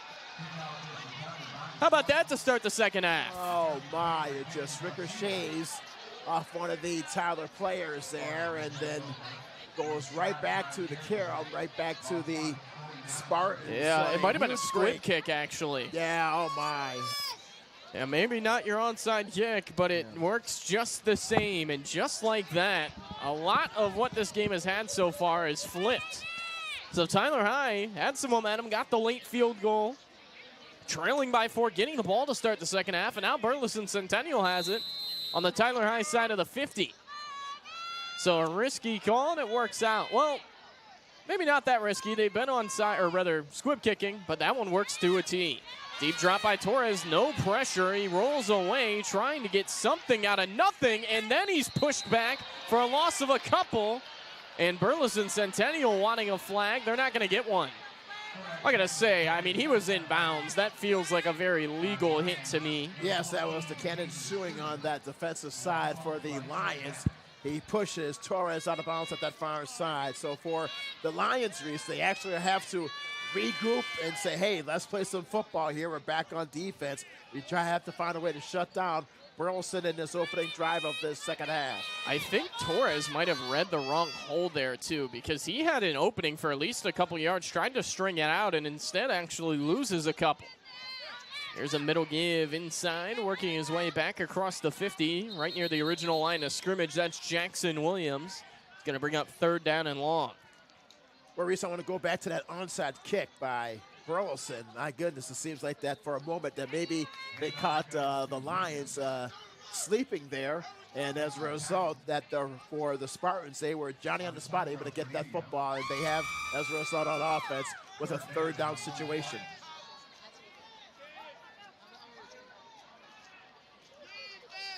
So 3rd down and 9, obvious passing down. And no, it's going to be a run, actually. Jackson Williams, and he's got a 1st down and more. How about that call? 3rd and a mile, you go to the run, and you pick up the 1st down. I said obvious passing down, but clearly not. Yes, that's another situation. They caught the Lions off guard there, and they run that draw play kind of like off to the right side and quickly for the 1st down. And for the Spartans, they are on the plus side of the football field in Lions territory. 1st and 10 here, Spartans. Quick screen to the outside. It's reeled in by James Brown, who tries to make a move and doesn't go much of anywhere. Well, Reese, even though we are early in the 3rd quarter, one will have to say this is a huge drive defensively for the Lions because they have to find a way to limit the Spartans so they do not get any points off this drive since they trail by 4 early in the 3rd. 2nd and long here. Damian Long at the bottom of your screen. He's been the target on deep balls. They'll go to the run again. Jackson Williams is tripped up by his shoelaces. Got about 5, but might have had more. It's Cornelio again on the stop. Cornelio has played very well tonight, Reese. He's plugged up the gap and also made that ankle grab moments ago. So good defense there by the Lions on their defensive front. 3rd and 5. It's trips out to the left here for Centennial. Now motion back across is the tight end Morgan. 3rd and 5. Williams the back, play action, quick hitter, and it is caught for a first down. And up near the 19-yard line, leveled is Gregory. First down, though. Suing on the hit to Keenan Suing. And for the Spartans, 4 out of 8 on 3rd down conversions. So they've converted half of their 3rd down conversions tonight, which has been one of the key stories for Burleson, able to keep their offense on the football field. They're trying to pick up another touchdown off of the squib kick that was deflected back to them. Trying to capitalize on the opportunity. Williams the back. He'll get it again as he works inside the 15, up near the 10-yard line. The pile being pushed. It's 1st and goal, Spartans. That's the situation there. It's just total offensive grit. Who wants it more? And with that push up the middle, and for the Spartans, they get another first down deep inside the Lions territory, inside the 10. So this is a tricky spot for the Lions. They have to come up with something big here early in this 3rd quarter. Yeah, this is where you got to put your feet in the mud and dig in. 1st and goal, ball marked at the 8-yard line. Jackson Williams, who has a rushing touchdown today, is the back, offset to his quarterback, and Torres is left. Play action, looking for it all, and just misses the open Damian Long. Man, he was open again. That would have been his 3rd touchdown tonight. Yes, sir. And for Torres, the pass was thrown just a bit too high. But Long had his right hand on the football at the near corner, but was unable to cradle in the pigskin in that near corner of the end zone, just a tad bit too high from Torres. But yes, you're right about that, Reese. Long was wide open in the end zone. Well, that's one you can look back on if Centennial does not end up getting 6 on this drive and think what could have been. Williams the back, he gets it, trying to bounce it to the left. Ford forces him back inside and does a nice job. Pushed back around the 6-yard line by a host of Lions. Good job by Ford to stood him up there at the near side at around the 6-yard line as he prevents forward momentum. Good defensive play. And forced him back inside too. Williams was trying to bounce it to the left pylon, but had to move back inside. Okay, so here we go. You mentioned the 3rd down success here tonight for Centennial, and they've got another 3rd down. Yes, 50%, 4 out of 8 so far tonight, and this is a critical stop. They need to stop in regards to the Lions. They have to come up with something, especially with the push with their defensive interior line. Centennial playing with house money following the recovered kick. Williams the back. They're going to hand it to Williams, who's dropped for a loss, but there's a flag, and I believe the play is going to be blown dead for a false start. So Tyler High's not even going to have the opportunity to decline as it was blown dead right at the snap. Yes, and now push the football back 5 more yards. So another opportunity for the Lions on defense to try to generate some penetration against Jacob Torres, the hot quarterback tonight for the Spartans. Well, Burleson Centennial, they've been pretty unpredictable. They've run it on obvious passing downs. It felt like that one was another from the 6-yard line, but ran it straight ahead. They've done a great job in crossing up the Lions' defense as far as their play selection. Tight formation. There goes Gregory across the formation. All day, Torres trying to navigate. Now flips out into the flat. It's caught, and a great tackle. A Marion Spencer Hood again. He's done a great job on the island tonight, and it'll force a field goal try. Give Spencer Hood a lot of credit. He's also a great tackler in open space. That he's able to keep his defender, his receivers in front of him, is able to make the open field tackle. Great job there on 3rd down and long. So it's going to bring up a field goal attempt of 29 yards. Into kick here.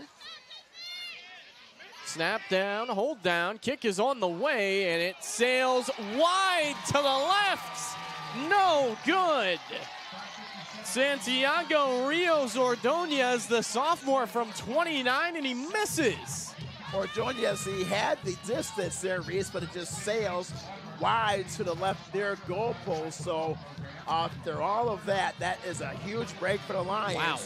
They don't give up any points, and they get the football back, only down by 4 halfway through this third quarter. My, oh, my. Well, you know Burleson Centennial obviously playing with house money that drive, but they're going to feel a little bit dejected. They got all the way down to the red zone, 1st and goal, and came away with nothing. And let's see how the Lions will be able to capitalize that on this current drive. Their football for the first time in this third quarter. 3 high safeties for the Spartans to start. Play action. Granberry rolling to his right, and he's got Searles open at the 32 as he's hit hard. Catch is made, and it's going to be a first down for Tyler High. Landry Laney providing the hit. Great concentration by Searles. He's able to make that catch, but he was belted hard at the near sideline in front of his own bench. So kudos to him. He's able to make that catch and also to maintain possession of the football. Second catch of the night for Davion Searles.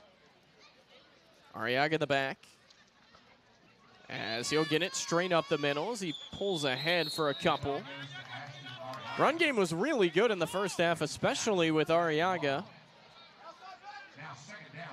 I think that has to be one of the keys in this second half, Reese, is that the ground game with Arriaga and also McMiller, they'll still have to maintain their pace and also their momentum to try to put pressure on the Spartans in this third quarter. Defensive meeting going on the Tyler High sideline. Defensive coordinator Trey Lewis has them all huddled up down there, but he's got to be pretty thankful to give up no points there. Arriaga, nice run. He slips through a tackle, slips through another, and he's got a first down across the 45. He is so tough to bring down.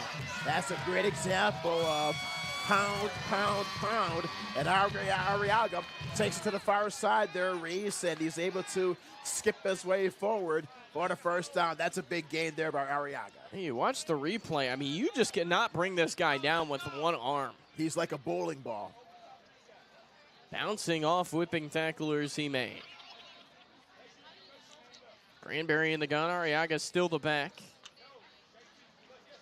And it'll be another give to Arriaga. Straight ahead, another solid run for the junior. It's about 4. Kadarius McMiller is going to check in and give him a little bit of a breather. And it's got to be tough for that Centennial defense. You get Arriaga 2, 3, 4 plays in a row, and then he goes out and you get a fresh body right in Kadarius McMiller who can strike quickly. Yes, and that's the MO for the Lions on offense. I think they still have to maintain that energy on offense. Go with that 1-2 running back tandem once again against the Spartans defense to try to wear them down. Big set here. Powers and Moore, the tight ends. And it looked like maybe McMiller ran the wrong way, but now he's got it, and he's got a first down straight ahead to the 42. And there was a miscommunication. Granberry turned one way, McMiller turned the other way, but it didn't matter. They still got the ball on the exchange. It's a first down. And for McMiller, that's the change of pace for the Lions, in which they desperately need. McMiller, he could do it all. He has the power and also the speed to take it to the outside, and he was able to do that once again for the first down for Tyler High. Tyler High trying to stay unbeaten in the month of October. McMiller again bouncing to the left. Kadarius McMiller slices ahead for 9. I mean, just like we said, you get Arriaga out, and they're like, okay, we've got him out of the game, and then you get the fresh legs of Kadarius McMiller.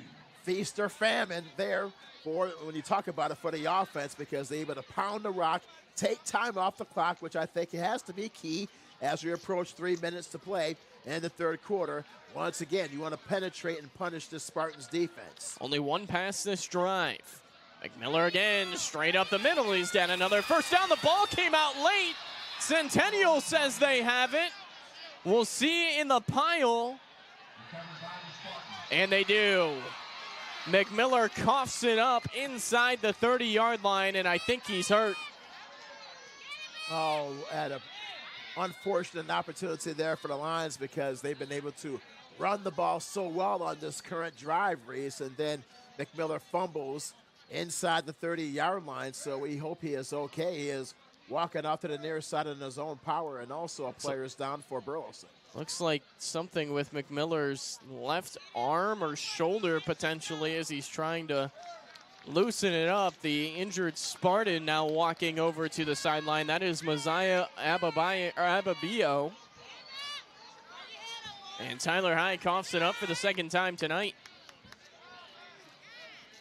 We'll see if that will be a huge opportunity for the Spartans as they return back on offense. But I tell you what, Reese, that was an excellent drive that for the Lions they had going on there with the ground and pound with the two running backs. But unfortunately, McMillan fumbles inside the 30-yard line. Just 2:57 to play here in the third quarter. Motion man across the way. The give is off to left. Huge hole. Gregory into space. He's got a first down and more all the way inside the 45. That's the one person you do not want to give it to out in the open space. And Gregory, he was able to make the Lions pay with that huge run down to the near sideline, uses his speed, and just in one play for the Spartans, they had the football in the plus side of territory in the Lions' half of the field. 1st and 10 Centennial as we near the end of the third quarter.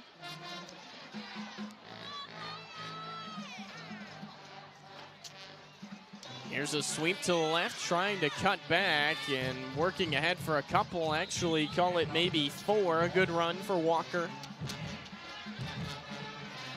And when you think about it, Reese, this has been a rapid moving third quarter. My goodness, this all the third runs. quarter, my goodness, it's like moving from the biplane to the space shuttle and how fast this third quarter has gone at Earl Campbell Field. Well, if Burleson Centennial decides to keep it on the ground, they might only run a couple more plays here in the third quarter. As a miscommunication, Torres takes the snap. He's got a throw. He chucks it up, and oh, it's almost intercepted. Torres tried to throw it to the sideline. Jeremiah Taylor nearly got his 3rd interception of the season. That would have been a huge play for the Lions to try to come up with that interception, and a great job there by Taylor. Almost had it, but the pass was thrown just a little bit too far. Aston Mays, the center, and the quarterback, and Jacob Torres not on the same page. And honestly, Torres was lucky it caught him in the shoulder, and that ball would have went straight behind him. So now still 3rd and 6. 3 receivers here for the Spartans. It's a give straight up the middle. Working ahead, Walker. He's near the 1st. We'll see if he gets it. I don't think he did initially, but it's going to be barely short. Yes, it is. Spartans back to the line quickly. They're going to snap quickly. Tyler has got it sheet up in the hole. Give is straight up the middle, and this is going to be a first down. Inside the 25 to the 20, and Walker finally pulled down. Give it to your bread and butter man there, Walker. When you need it most on 4th down and 1, Walker is able to rumble his way for the first down. 1:03 and counting. Walker again straight ahead as he tries to bounce, and then Daniel Bush and company bring him backwards, shy of the 15. Well, Reese, I'm so impressed with how Walker is so patient when he gets the football. He doesn't not just blast in there 100 miles an hour. He takes his time. He allows his offensive linemen to set their blocks, and then from there, he's able to explode past the line of scrimmage. So give Walker a lot of credit in how he's able to set up his runs.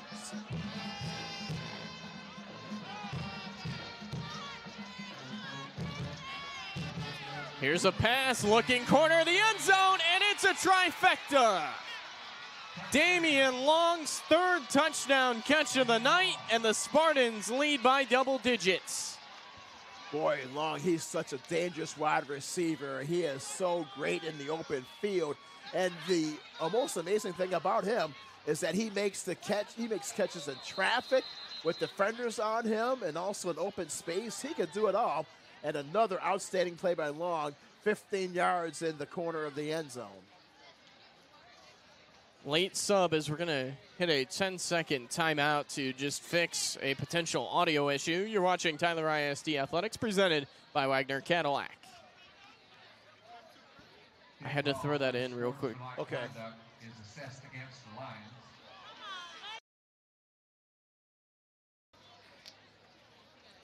So we're back. Hopefully the audio issue is not persisting. Apparently we were a little bit ahead.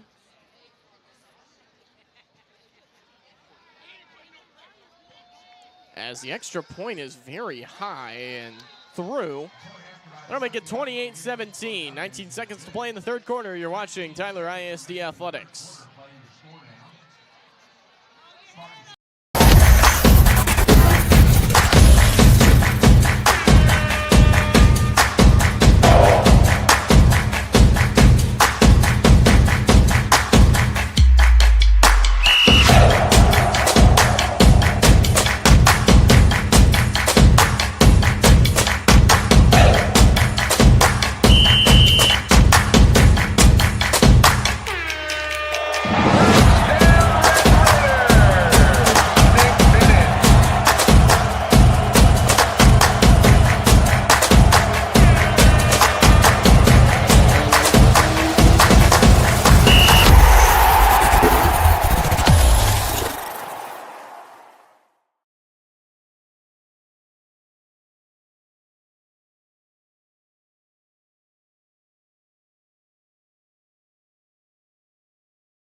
We're back from the timeout. Hopefully the audio issues with us being just a bit ahead are not still persisting, as there was an unsportsmanlike conduct prior to the extra point. Burleson Centennial accepted it, and they will kick off here on the Tyler High 45-yard line. So a potential squib again. Tyler High on high alert. Well, Reese, we noticed in this third quarter, it's been the minor mistakes by the Lions which really paved the difference into advantage for Burleson. So here is the kicker in Miller, as he's into it. And he's just going to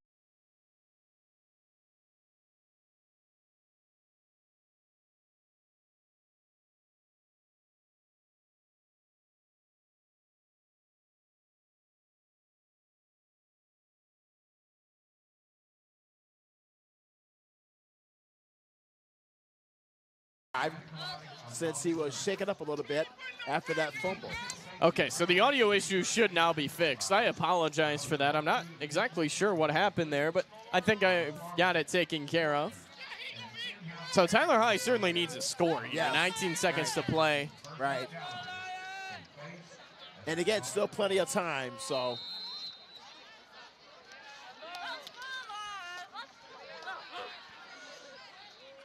Granberry back in the gun. Play action, looking long. Now he's going to step off to his left, trying to find something, and now fires coming back to the football. Incomplete, intended for Harrelson. So we will have another play here in the third quarter on the incomplete pass. But now it's a situation, Reese, you do not want to go 3 and out like what happened earlier in the game for the Lions. So this perhaps is still a great opportunity for Tyler High to run the football, take time off the clock, and also put the pressure once again, which they have done so well against the Spartans' defensive unit.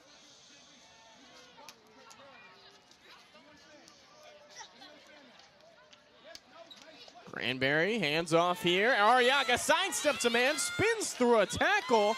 I think he's got a first down. There you go. That's what the Lions have to do with Arriaga. Run the football up the middle against this Burleson defense, which has worked well for them tonight. 5 seconds remaining in the half, and they've now all ticked off, or rather the quarter. So we're now off to the fourth quarter. Tyler High is in a hole now, 28-17. They've got the football, trying to get back into it. You're watching Tyler ISD Athletics, presented by Wagner Cadillac.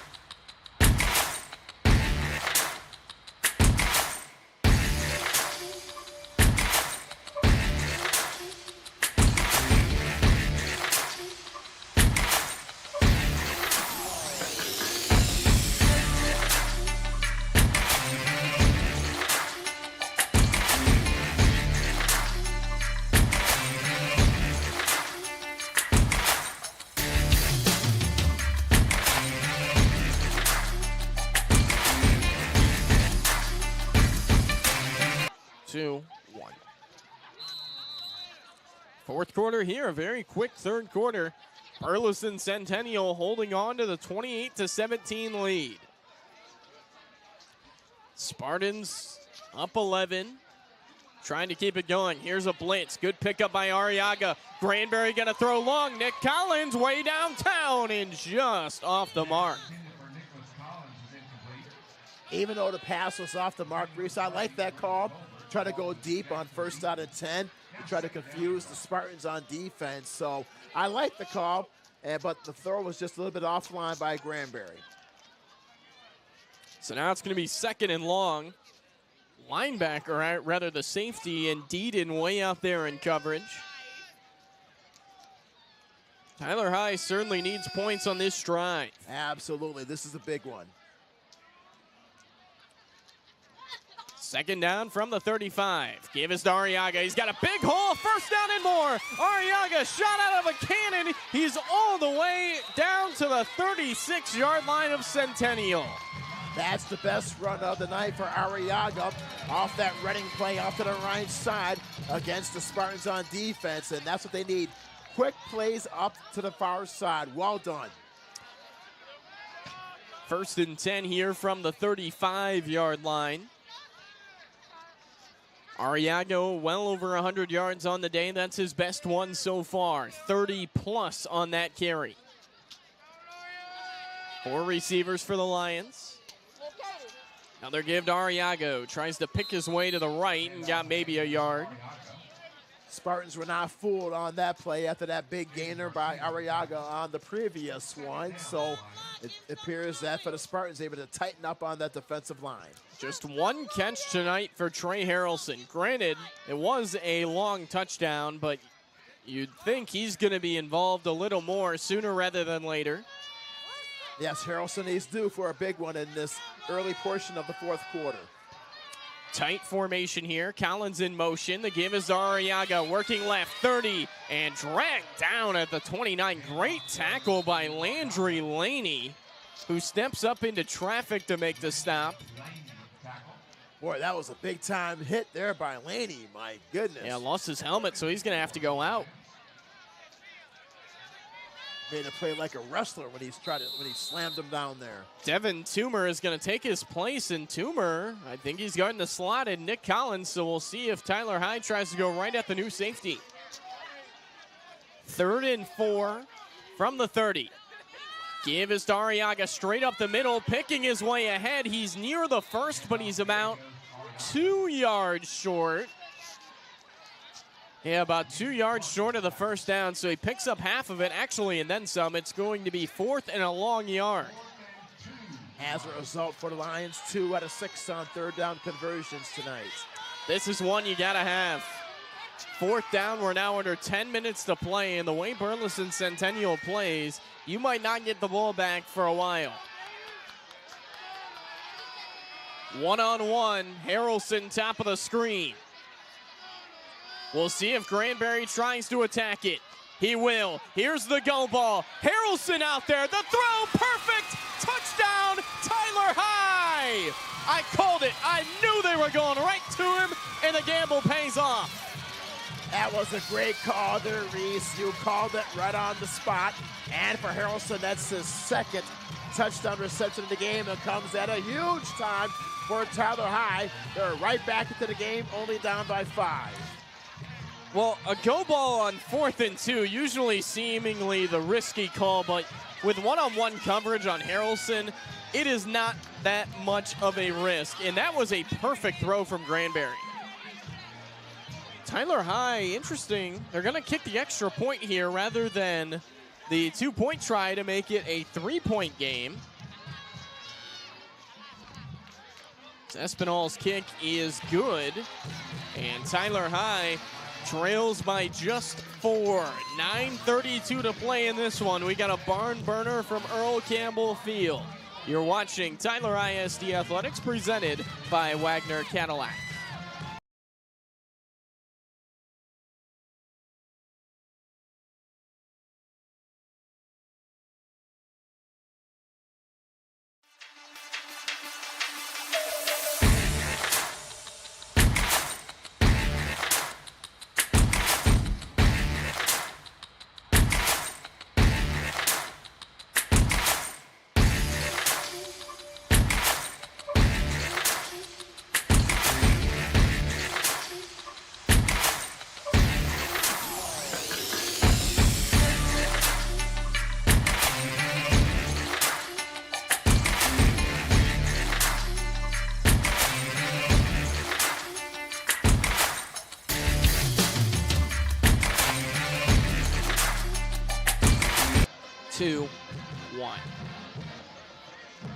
Back here at Rose Stadium, fresh off the 2nd touchdown catch of the night for Trey Harrelson. Tyler High will kick it away. Espinal to do the honors. And it's a pretty good kick, end over end, back near the 5-yard line where it's received. Bringing it out straight ahead is Damian Long, and the speedster in the receiving game's got a huge return all the way inside the Tyler High 40.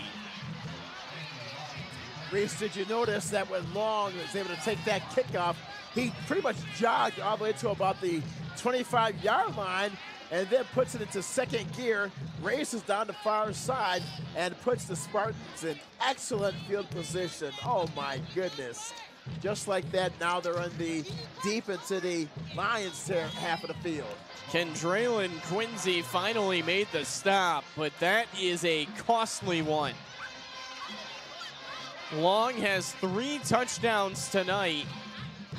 We thought coming in their impact receiver was going to be Keelan Gregory. Instead, it has been Damian Long through and through. Great return. Play action going right to it. Sidestepping the rush.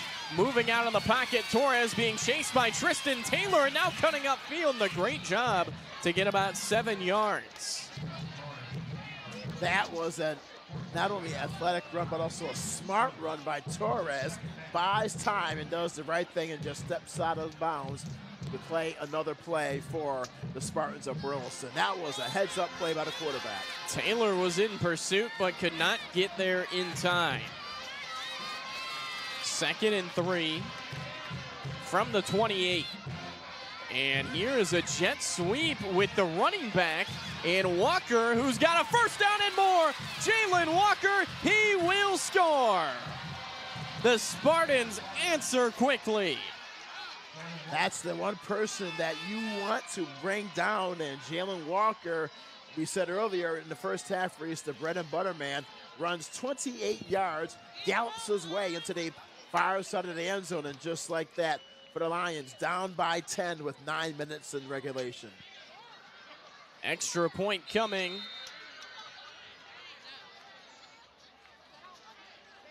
Rios, who missed a field goal from 29 earlier, and he has got this one straight through. So the Spartans answer quickly. Big kick return and the touchdown run by their back, Jalen Walker, his first today, 35-24 with 9 minutes to play. You're watching Tyler ISD Athletics, presented by Wagner Cadillac.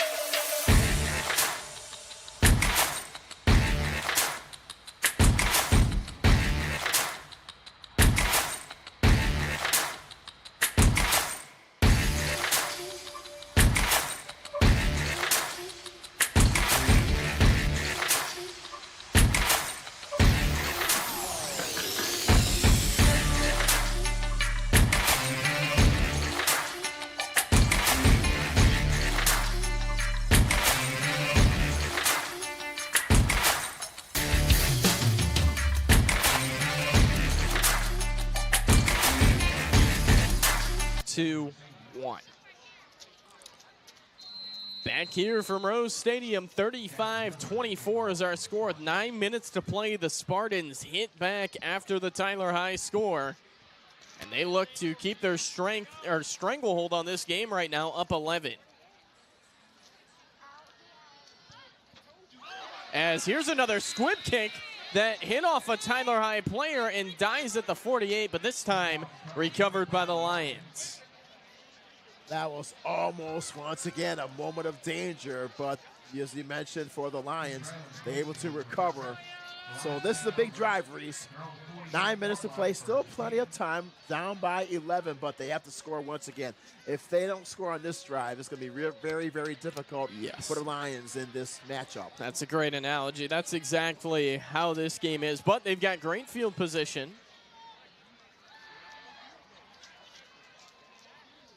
The Lions offense back out on the field. 52 yards away from pay dirt. Got to get a score, got to get a stop, and another score. That starts right now. Press coverage on Harrelson, bottom of the screen. Here's a swing pass out of the backfield. Oh, it's going to be a throw. Nick Collins, the former quarterback, up to Searles. It's tipped, incomplete, but there is definite pass interference. like ping pong there. Yep. On that pass, halfback option pass down the left side, and several penalty markers are down. So give Coach Woods and his staff a lot of credit to draw up a play like that on first down at the 48-yard line. You want to go for the big play and also a chance to cross up Burleson. It did not completely fool Centennial. It was fine coverage on it. But a pass interference penalty is going to give the Lions a first down. Nick Collins, who started the first game of last year at quarterback, Caden Granberry, came in, took the job in game 1, and ran with it. But they give the former quarterback a chance to throw the ball. That was a pretty good throw. It sure was. Spiral throw down the near sideline. Here goes Searles in motion. Pop pass. Searles has got it. The speed working to the right. He's got a near first down yardage out near the 30-yard line. If you're Tyler High, obviously here scoring a touchdown is the main thing. But if you can score quickly, that's even better given the fact that we're ticking now near 8:30. And I like the play calling by Coach Woods and his staff because they're not just ground and pound. They're doing different things. They're having reverses. They're doing halfback option passes. So they're doing different things to try to cross up the Spartans. Tyler High has never led in this game. They've had a tie, but they have never led. They have not won a game this year when trailing in the fourth quarter. Granberry sidesteps the rush. He got out of a sack. Oh, my goodness. Granberry 25, 2015. Oh, my goodness. Oh, my, yes. How did they not bring him down? Yes. Oh, my goodness. It reminds me of a play of Randall Cunningham against the Giants on Monday Night Football. That's a great pull right back there. Back in 1988 on Monday Night Football against Carl Banks. Granberry, the same type of a play, bounces off from the left to the right side and comes back to the near side and scampers his way for the first down. Give us to Arriaga working here to the left, trying to be patient, and he is. He slips past a couple of men and picks up a couple. I mean, what looked to be a sure sack. Yes. He just bounces off the defender away from everyone. And he was able to make a positive play out of that as well, Reese, for the Lions. And now they're deep inside the red zone. Still plenty of time, but second down. So you have a couple of plays here to try to put it in. Second and goal here. Or rather, second and 8 here. My apologies. Here's a give, Arriaga inside the 10. Ashton Arriaga driven down near the 7-yard line. And it's going to be third and, I think, less than a yard. And it's also the play calling which got the Lions into the red zone, deep into the red zone, Reese. So once again, Coach Woods has used his extensive playbook against the Spartans on this drive. Yeah, one-on-one again with Harrelson if you want to go to it for the hat trick. Tyler High taking their time here. Granberry's going to go right to it. Slant, touchdown, Trey Harrelson. Give him the hat trick and the trifecta. His 12th touchdown reception of the year, and we're not even done with game 8. Tyler High's back within a score.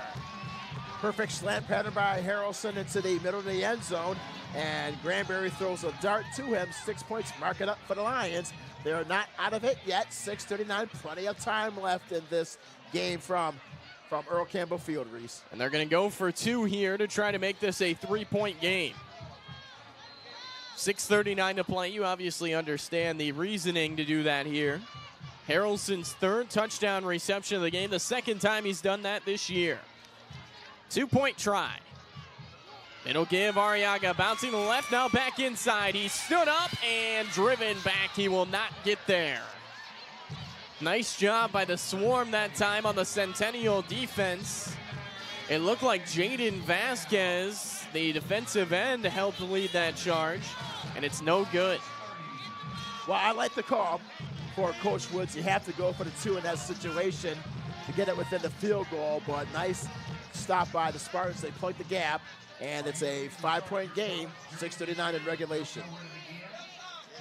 This has been an exceptional game, but a game Tyler High has not led in.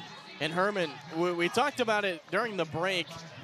about 10, 15 minutes ago, you know, Tyler High, we don't really think they're going to have a problem scoring, especially with the weapons here late. They have to get a stop. There's no way around it. Absolutely, and I think it really goes back to the first quarter when Burleson scored on the first 2 drives. That really has been the difference in regards to the offensive outcome of this game. Yeah, it was a late start for the Lions offense. Espinal lined up in his conventional way. He only stands a couple of yards from the ball, giving him the option to kick deep or onside with a strong leg. And this is going to be a high pooch kick near the 32-yard line. That's received cleanly and out across the 40-yard line. Tackled there by, that was the backup linebacker in Jacaden Miller, who started a couple of games this year on the tackle. 1st and 10, Burleson Centennial, and you can see it on the field if you can see clearly enough. DeCane and Sewing getting into his defensive unit, begging them, we just need one stop. Yes, you need your key player, your star player, to motivate and lead your entire defense. And this is the key part of the game right here, Reese. For the Lions, they have to make a stop on this drive. DeCane and Sewing. He's been a key part of the turnaround here in the Lions' den. Sweeping to the left here, Walker, and a good run on 1st down. He's all the way near the 47. A late flag pops in right near where Walker was tackled. And this is going to be a big penalty either way. It's either going to wipe out a good run or it's going to put Tyler High even further behind the 8 ball. Yes, for Tyler High, they do not want to make any critical mistakes in this juncture of the game. And there will be a hold called against the Spartans. Walking backwards. Well, that wipes out what would have been a pretty good gain and came at the end of the play, so it gives you the thinking that you probably didn't even need it. Yeah, it's not even going to be a full 10 yards. It's going to bring up 2nd and about 15. This is a situation to watch out for Damian Long. He's had, you mentioned, 3 touchdown receptions in the game. He has come up huge for Burleson tonight. Rather, 1st and 15, my apologies. Clock ticking near 6 minutes to play in this one. There goes Gregory in motion, and it's a give straight up the middle. Walker's got it through an arm tackle. He's got a bunch of yards and a 1st down all the way across the 45. Time and time again, Walker, their key X-factor player on the ground game, comes up huge, oh my, for Tyler High. They have to find a way to shut down Jalen Walker. Ball marked at the 44-yard line.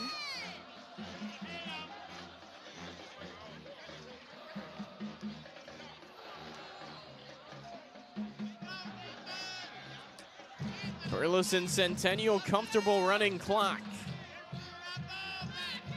Press coverage everywhere. No deep safety. Give it straight up the middle. Walker's got it, and another really good run. He picks up about, call it 6 on the play. 2nd and short. The next snap will come under the 5-minute mark. It's beginning to get to the point there, Reese, that time will be a factor against Tyler High in this situation. They've got to get a stop defensively, but Burleson Centennial here in this 2nd half has moved it very well. The one time they came up empty, remember, they got the kick that deflected off a Tyler High player, drove all the way down the field and missed the short field goal. They moved it well. Here's play action, throws into the flat, and Gregory with another drop. That's his 3rd drop of the game, Reese. He was wide open in the flat, and he had a blocker in front of him. He would have had at least 10 yards off that reception. It's just maybe a situation of a lack of concentration. Well, he's had a couple of big plays, but this has not been a great game for him. 3 drops, as you mentioned. That one probably gives you a 1st down. And more than that, it allows you to keep running the clock. Clock now dead at 4:46 with the incompletion, and now it's 3rd and 4. Big play coming. Give us up the middle. Walker is stood up. Tristan Taylor as well as the Christian Sewing, that time in the hole, and we see the push up from Taylor. It's 4th and, wow, they're going to give him a lot more than I thought. Or will they? No, the marker, the chain is ahead of the ball. It's 4th and 3. This will be the play of the game for the Lions on defense. Can they shut them down on 4th down and 3? The big play upcoming. Tyler High moving around a lot pre-snap. 4 receivers in the game. The back is Walker. Time ticking. There's now 5 seconds on the play clock, and I think Centennial is just going to take a timeout. And they will. They run it all the way down to 3:59, and that's probably about as good as you can get there if you're Centennial. Yes, now for Centennial, probably a situation in which they probably will pooch kick it deep into the Tyler High area inside to try to get inside the 10 or to the 5-yard line to force the Lions to drive the length of the field in the waning moments of this contest. And Reese, I'll tell you what, this has been an outstanding football game. Back and forth, we've seen it all. Offense, defense, special teams, also penalties and mistakes, but it comes down to once the Lions are able to get the ball deep in their territory, will they be able to muster their way down the football field with a chance to win the game? Well, you look at it, 4th and it's really a long 2, maybe a full 3. Yeah, no, it's more of a long 2. Burleson Centennial, as you mentioned, they could pooch punt. They could be aggressive and go for it, though. Yeah. Would not be shocked to see it. And it doesn't look like they're coming out here in pooch punt formation. Looks like they're going for it all right here. Everyone's tight. Torres, the quarterback. Nobody's back for Tyler High. They will go for it. Jet sweep Gregory, and he will not get there. He is short. And it's going to be a turnover on downs. We'll see if we get a measurement. It looked initially like he was marked short. That's going to be very, very wow, close. They gave him a very favorable spot. Yes. Oh, man. They gave him a very favorable spot. I did not think he got even close. Unsure about that one, yes, because he was hitting the backfield. The way it's marked, I think he's got it, and he does. Yeah, it depends upon the spot on that one, how they mark that one at that far side. So, well, I will say this. I am not in very much agreement of that call. It looked like his knee hit down before he fell forward. And with that play, Burleson, they are 2 out of 3 on 4th down conversions tonight. That was very close. Very fortunate spot for the Spartans of Burleson. It looked like they had stopped him, but a favorable spot to say the least. It's 1st down Centennial. And that clock starting to tick again. Situation for the Lions in which they probably have to try to strip the football. Well, give Gregory a lot of credit. He made his way through a couple of tackles and got to the sticks. Ball carrier Williams pushed out of bounds, or was he inbounds? Right along that sideline, didn't catch whether he was in or out, and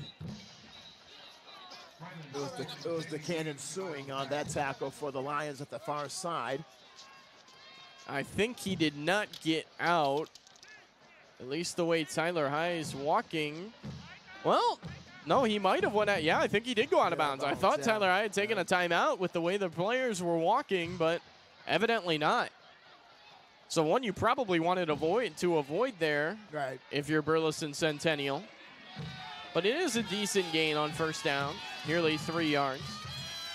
Give up the middle. Williams bouncing to the outside. He's got a 1st down and ridden out of bounds. Yes, he went out of bounds. He was not ruled inbounds. This will stop the clock with 3:13 to go, but the Spartans driving in for the kill shots. This is critical for the Lions, Reese. They have to come up with something, either a run blitz or try to force the football away to give your team a shot with under 3 minutes in regulation. Actually, it's getting tight. He did not get out of bounds. The initial signal from the sideline referee was that he went out of bounds, but the clock's still running. 1st and 10 from the 22. Ocean man across. And now we are going to get a timeout. Believe taken by Burleson Centennial with 2:42 remaining And this has got to be the sequence where you stop them. You don't got much more ground to give. Especially since for the Spartans, they're close to the red zone territory on the plus side of the football field. Yes, it's desperation time for the Lions, Reese. They have to come up with a turnover. That's the situation. Need a turnover to give the ball back to your offense with an opportunity to try to win the game. But those plays a few moments ago on that 4th down and 3 play, that was very, very close. And as you mentioned, a very fortunate spot for the Spartans, which allowed them to get the first down. I'd love to be able to go back and watch the replay. It looked like his knee had touched, and then he had fallen forward, but I guess I'm not that close down there. I don't have the best set of eyes from up here. And this is a situation where everyone's got to be in the box. You have to stop him right here, right now. You have the 3 timeouts. And also to avoid the big play, maybe a play-action pass or something like that, especially to long. One-on-one coverage everywhere. No high safety. Williams straight up the middle as he picks ahead for, we'll call it 4. And Tyler High immediately taking their first time out of the half.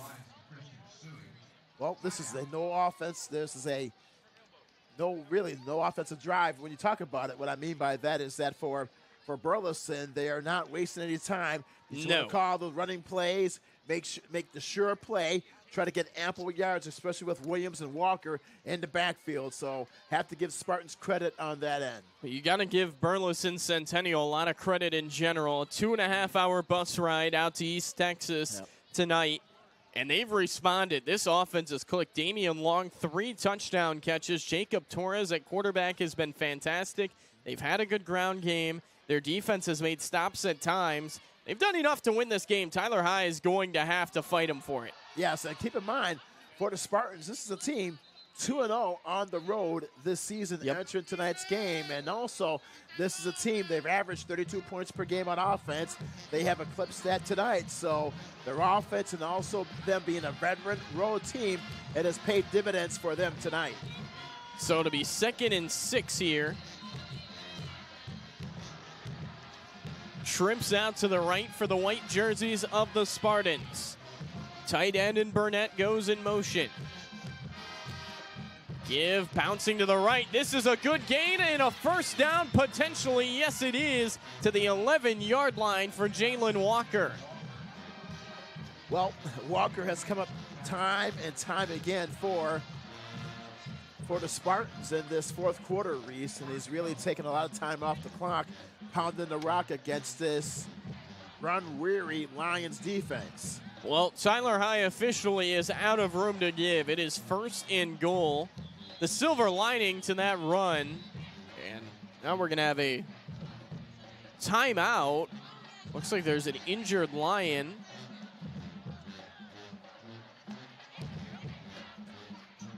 Kanan Sewing went down, and now he's back up. He is walking over towards the sideline, but yes, he's the one that leads the team in tackles for the Lions. So 1st and 10. The silver lining, as I mentioned, or as I was trying to mention, was the fact if you're Tyler High, Walker ran for that on 2nd down rather than 3rd down where you had to burn another timeout. So they still have 2 with 2:10 to play, and now the clock will restart, or the clock will restart on the board.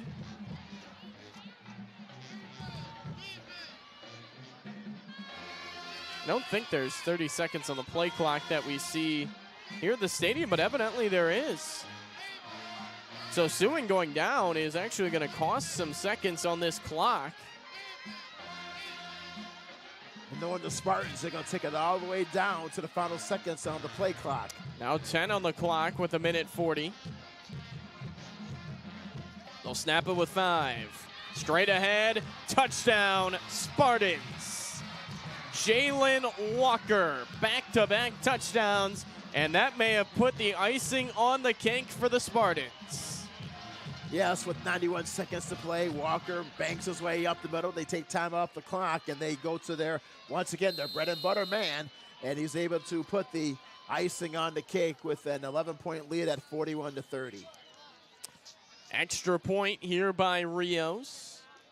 He's been perfect on PATs so far tonight, and he remains perfect. The kick is good, and the Spartans have taken a 12-point lead with just over 90 seconds to play. We'll step aside for just a moment. You're watching Tyler ISD Athletics, presented by Wagner Cadillac.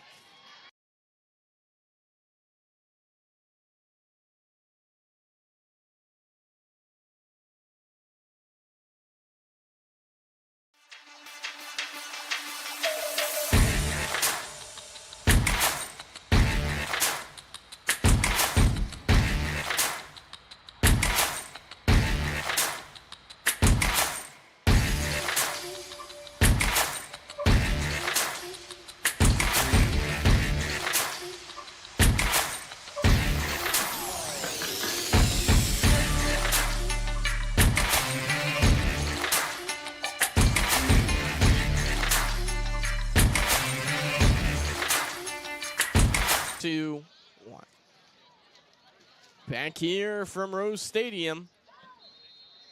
1:31 to play. Burleson Centennial leading by a dozen as they look to put this one in the books. Tyler High will need a score and then probably an onside kick.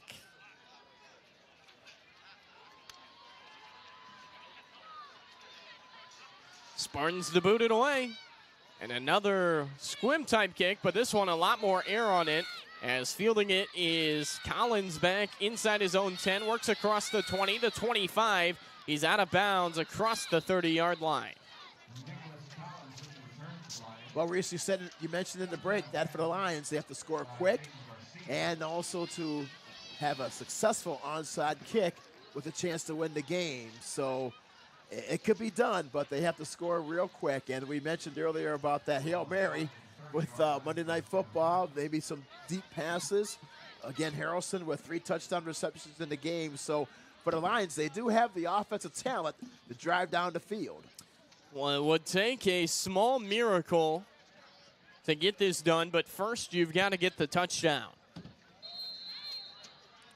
2-minute drill to a T, obvious passing situation. You almost can't afford to run the football at all here. So there goes Arriaga out of the backfield. He's going to get it on the swing pass here. Makes a man miss. Good move by Arriaga. Now back to the inside, reverses field. And he's going to pick up about 7 before being shoved backwards. Well, Arriaga made the catch, but did you notice that instead of cutting to the right, to the far sideline to go out of bounds, he cut to the left into the middle of the field. Cost about 20 seconds there, and Tyler High now under a minute to play, and they've really got to hurry, and they don't seem like they're in a huge hurry right now. 51 seconds.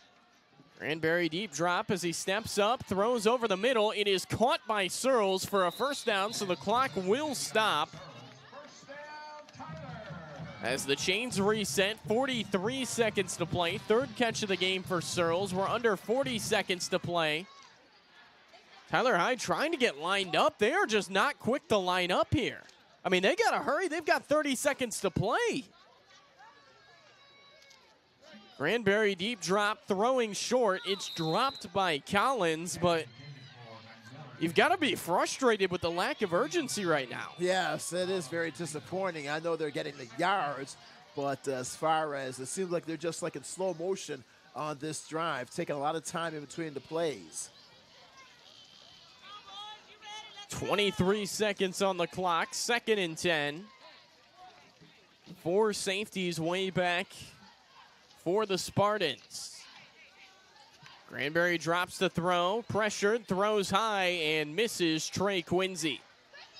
That's just high and off the line on that throw right there, miscommunication. And Reese, it reminds me of the Super Bowl that was played in Jacksonville many years ago when the Eagles with Donovan McNabb played against the Patriots, when the Eagles just took their time when they were going down the football field, and they were criticized for that. But it seems like this is the same situation. Is that why not for Tyler High? They're not urgency like you mentioned in this current drive to get quick to the line of scrimmage. Granberry takes the snap, steps up, throws down the middle. Harrelson makes the catch inside the 35, diving down at the 29. It's another first down, but only 9 seconds on the clock, and Tyler High is going to have to take one of their 2 remaining timeouts. They've lost close to 25 to 30 seconds on this drive alone. Yep. And I think some of that may be just thinking the game is out of hand, a 12-point advantage. And now the situation is you pretty much have to take a shot at the end zone here and have the catch if you even want the chance at the onside kick. If you don't score on this next play, it puts the win pretty much completely out of the situation.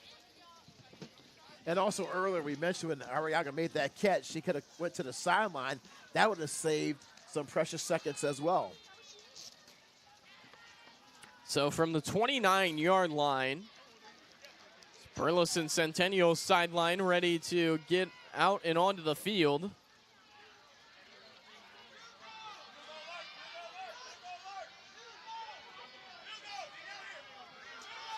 Four safeties back for the Spartans. I mean, this is Hail Mary type thing. Can't take a lot of time off the clock. Granberry steps up. Granberry throws it short of the end zone, though. Caught. Timeout taken, but that is going to essentially end the chances for the Lions of winning. Pass was complete to Collins. So Tyler High will have a chance for a feel-good score, but they're not going to come out on the right side of the scoreboard tonight. Yes, this is just a situation, unfortunately, for the Lions, is that they can just pad their stats and also tack on 6 more points in the final moments of this game. But when you look at this game, it's pretty much that first quarter, Reese, when the Spartans scored those 2 quick touchdowns. And then since then, it's been a back-and-forth game, a very quick third quarter. But for the Lions, they were unable to stop the Burleson Centennial Spartans in the fourth quarter with their huge touchdown drives. And that 4th down and 3 play turned out to be the difference of the game. So we'll see what Tyler High schemes up on what will be their final play of the night. Plenty of people already making their way to the exits. And this loss will drop Tyler High to 4-4 overall. They'll now be 2-2 in district play. And we mentioned before the game, it's going to be a lot more money with the loss, and that's what they're facing right now. Final play of the game. As Granberry drops, steps up in the pocket, rolling to his left, looking, throwing, and it is caught in the back of the end zone for a touchdown by Nick Collins with time expiring.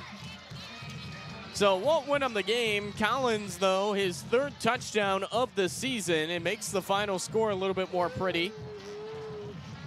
Nice concentration by Collins in the back of the end zone. He's able to make that 2-handed grab. Yeah, also had to keep his feet inside the end zone. I'm not sure he was the intended target either. Yeah, probably the second or third receiver option on that, but the Collins makes a fine catch at the end line.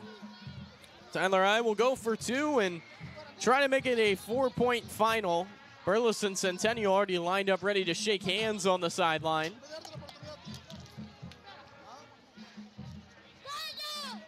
Always interesting when you see these plays after the end of regulation.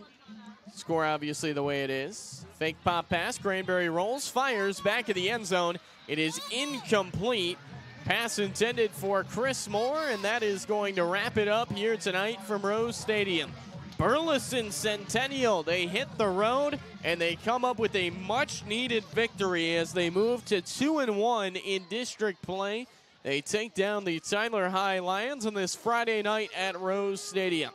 We'll step aside for a couple minutes, break it all down. You're watching Tyler ISD Athletics presented by Wagner Cadillac.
3, 2. Well, we're back here from Rose Stadium. I'm Maurice Lannon, joined to my left by Herman Howard. A final tonight of 42-36, a game in which Tyler High, there was points where you thought they might steal the momentum back and take the victory. It's not what happened, though, but all the credit in the world to Burleson Centennial. That's a really good football team. That is a better football team than I expected. Absolutely. I agree with you, Reese. I'll tell you what, for Burleson, they really started strong. I think the difference was the 2 quick touchdowns in the first quarter when they jumped out to an early 14-0 lead. And for Tyler High, it seems like they were a little bit sleepwalking in that first quarter, and they all of a sudden they said, wait a minute, we have a football game to play, and then they played well the rest of the way. But I think when you take a look at that fourth quarter, when Burleson, they were marching down the football field on 4th down and 3, when they were to convert, that pretty much put the game on ice. Yeah, and Tyler High, they didn't play well for an extended portion of the game, but they just could not get that stop that they needed. And Burleson Centennial, give them a lot of credit. That ground game was really, really good, but that 4th and 3, I still want to see the replay on that one. It looked a little bit short from what I saw, but regardless, it's only, at the end of the day, only one play in the football game. Yeah, absolutely. But you also have to take a look at the other great opportunities that Tyler had as well. The mistakes, the penalties, some of the miscues that really hurt Tyler High tonight, but also give them credit. Harrelson with 3 touchdown receptions in the game. They were able to run the football effectively. But also McMiller, he fumbled. That was a key fumble there in the second half. But when you take a look at Tyler High, they did play hard, especially after they fell behind 14-0. But really the difference of the game was that ground and the running attack really by Burleson in the second half, which proved to be the difference. And that really hurt the Lions in this game, especially at home. And this one, I think, really hurts more than the other ones because they had a 2-game winning streak coming into tonight. Everything was riding high. They're at home, and they just ran into a buzzsaw. And you mentioned in the break, this Burleson team, they are very, very good. Yeah, and you look at the game script for Tyler High, who now falls to 4-4. There were chances, and with them falling to 4-4, now 2-2 in district play, they still control their own destiny, but a win tonight pretty much guarantees you're in the playoffs. And now you think about it, they probably have to win out. Remains to be seen. Red Oak is the team that Tyler High would have to go over to get into the playoffs, assuming that Burleson Centennial does not completely fall apart down the stretch. But they get Red Oak in Week 10. That's after Midlothian next week, a bye week, and then Red Oak.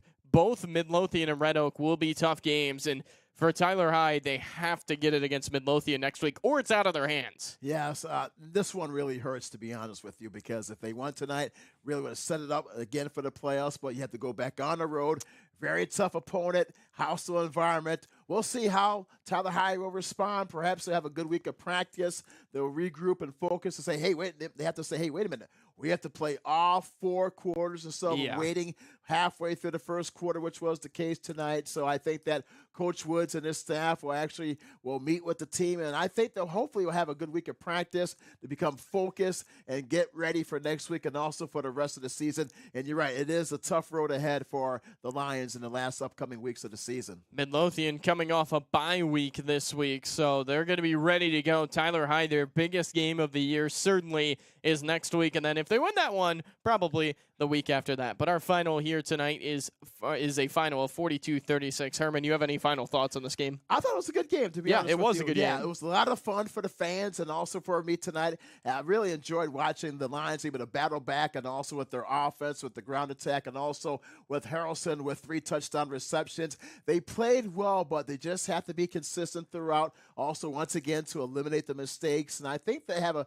good week of practice upcoming. I think they'll be ready for next week and also for the rest of the season. But you have to give for the Lions a lot of credit. They should not hang their heads on this one because they would have battled back and make a game of it, and just a few plays away, and it would have flipped on the other side for the Lions. Well, they got to get ready for next week. A big one at Midlothian. As for us, our game next week, our Tyler ISD Athletics Game of the Week, Tyler Legacy and Rockwall here on senior night from Rose Stadium. It's a big one for Tyler Legacy. They're going to play for some district playoff positioning. Until then, I'm Reese Lannon, joined to my right by Mr. Herman Howard, saying so long. Our final score here tonight, Burleson Centennial 42, Tyler Legacy 36. Join us next Friday for the Tyler ISD Athletics Game of the Week. Tyler Legacy and Rockwall. Hope to see you then. Our pregame show for that one begins at 7:15 p.m.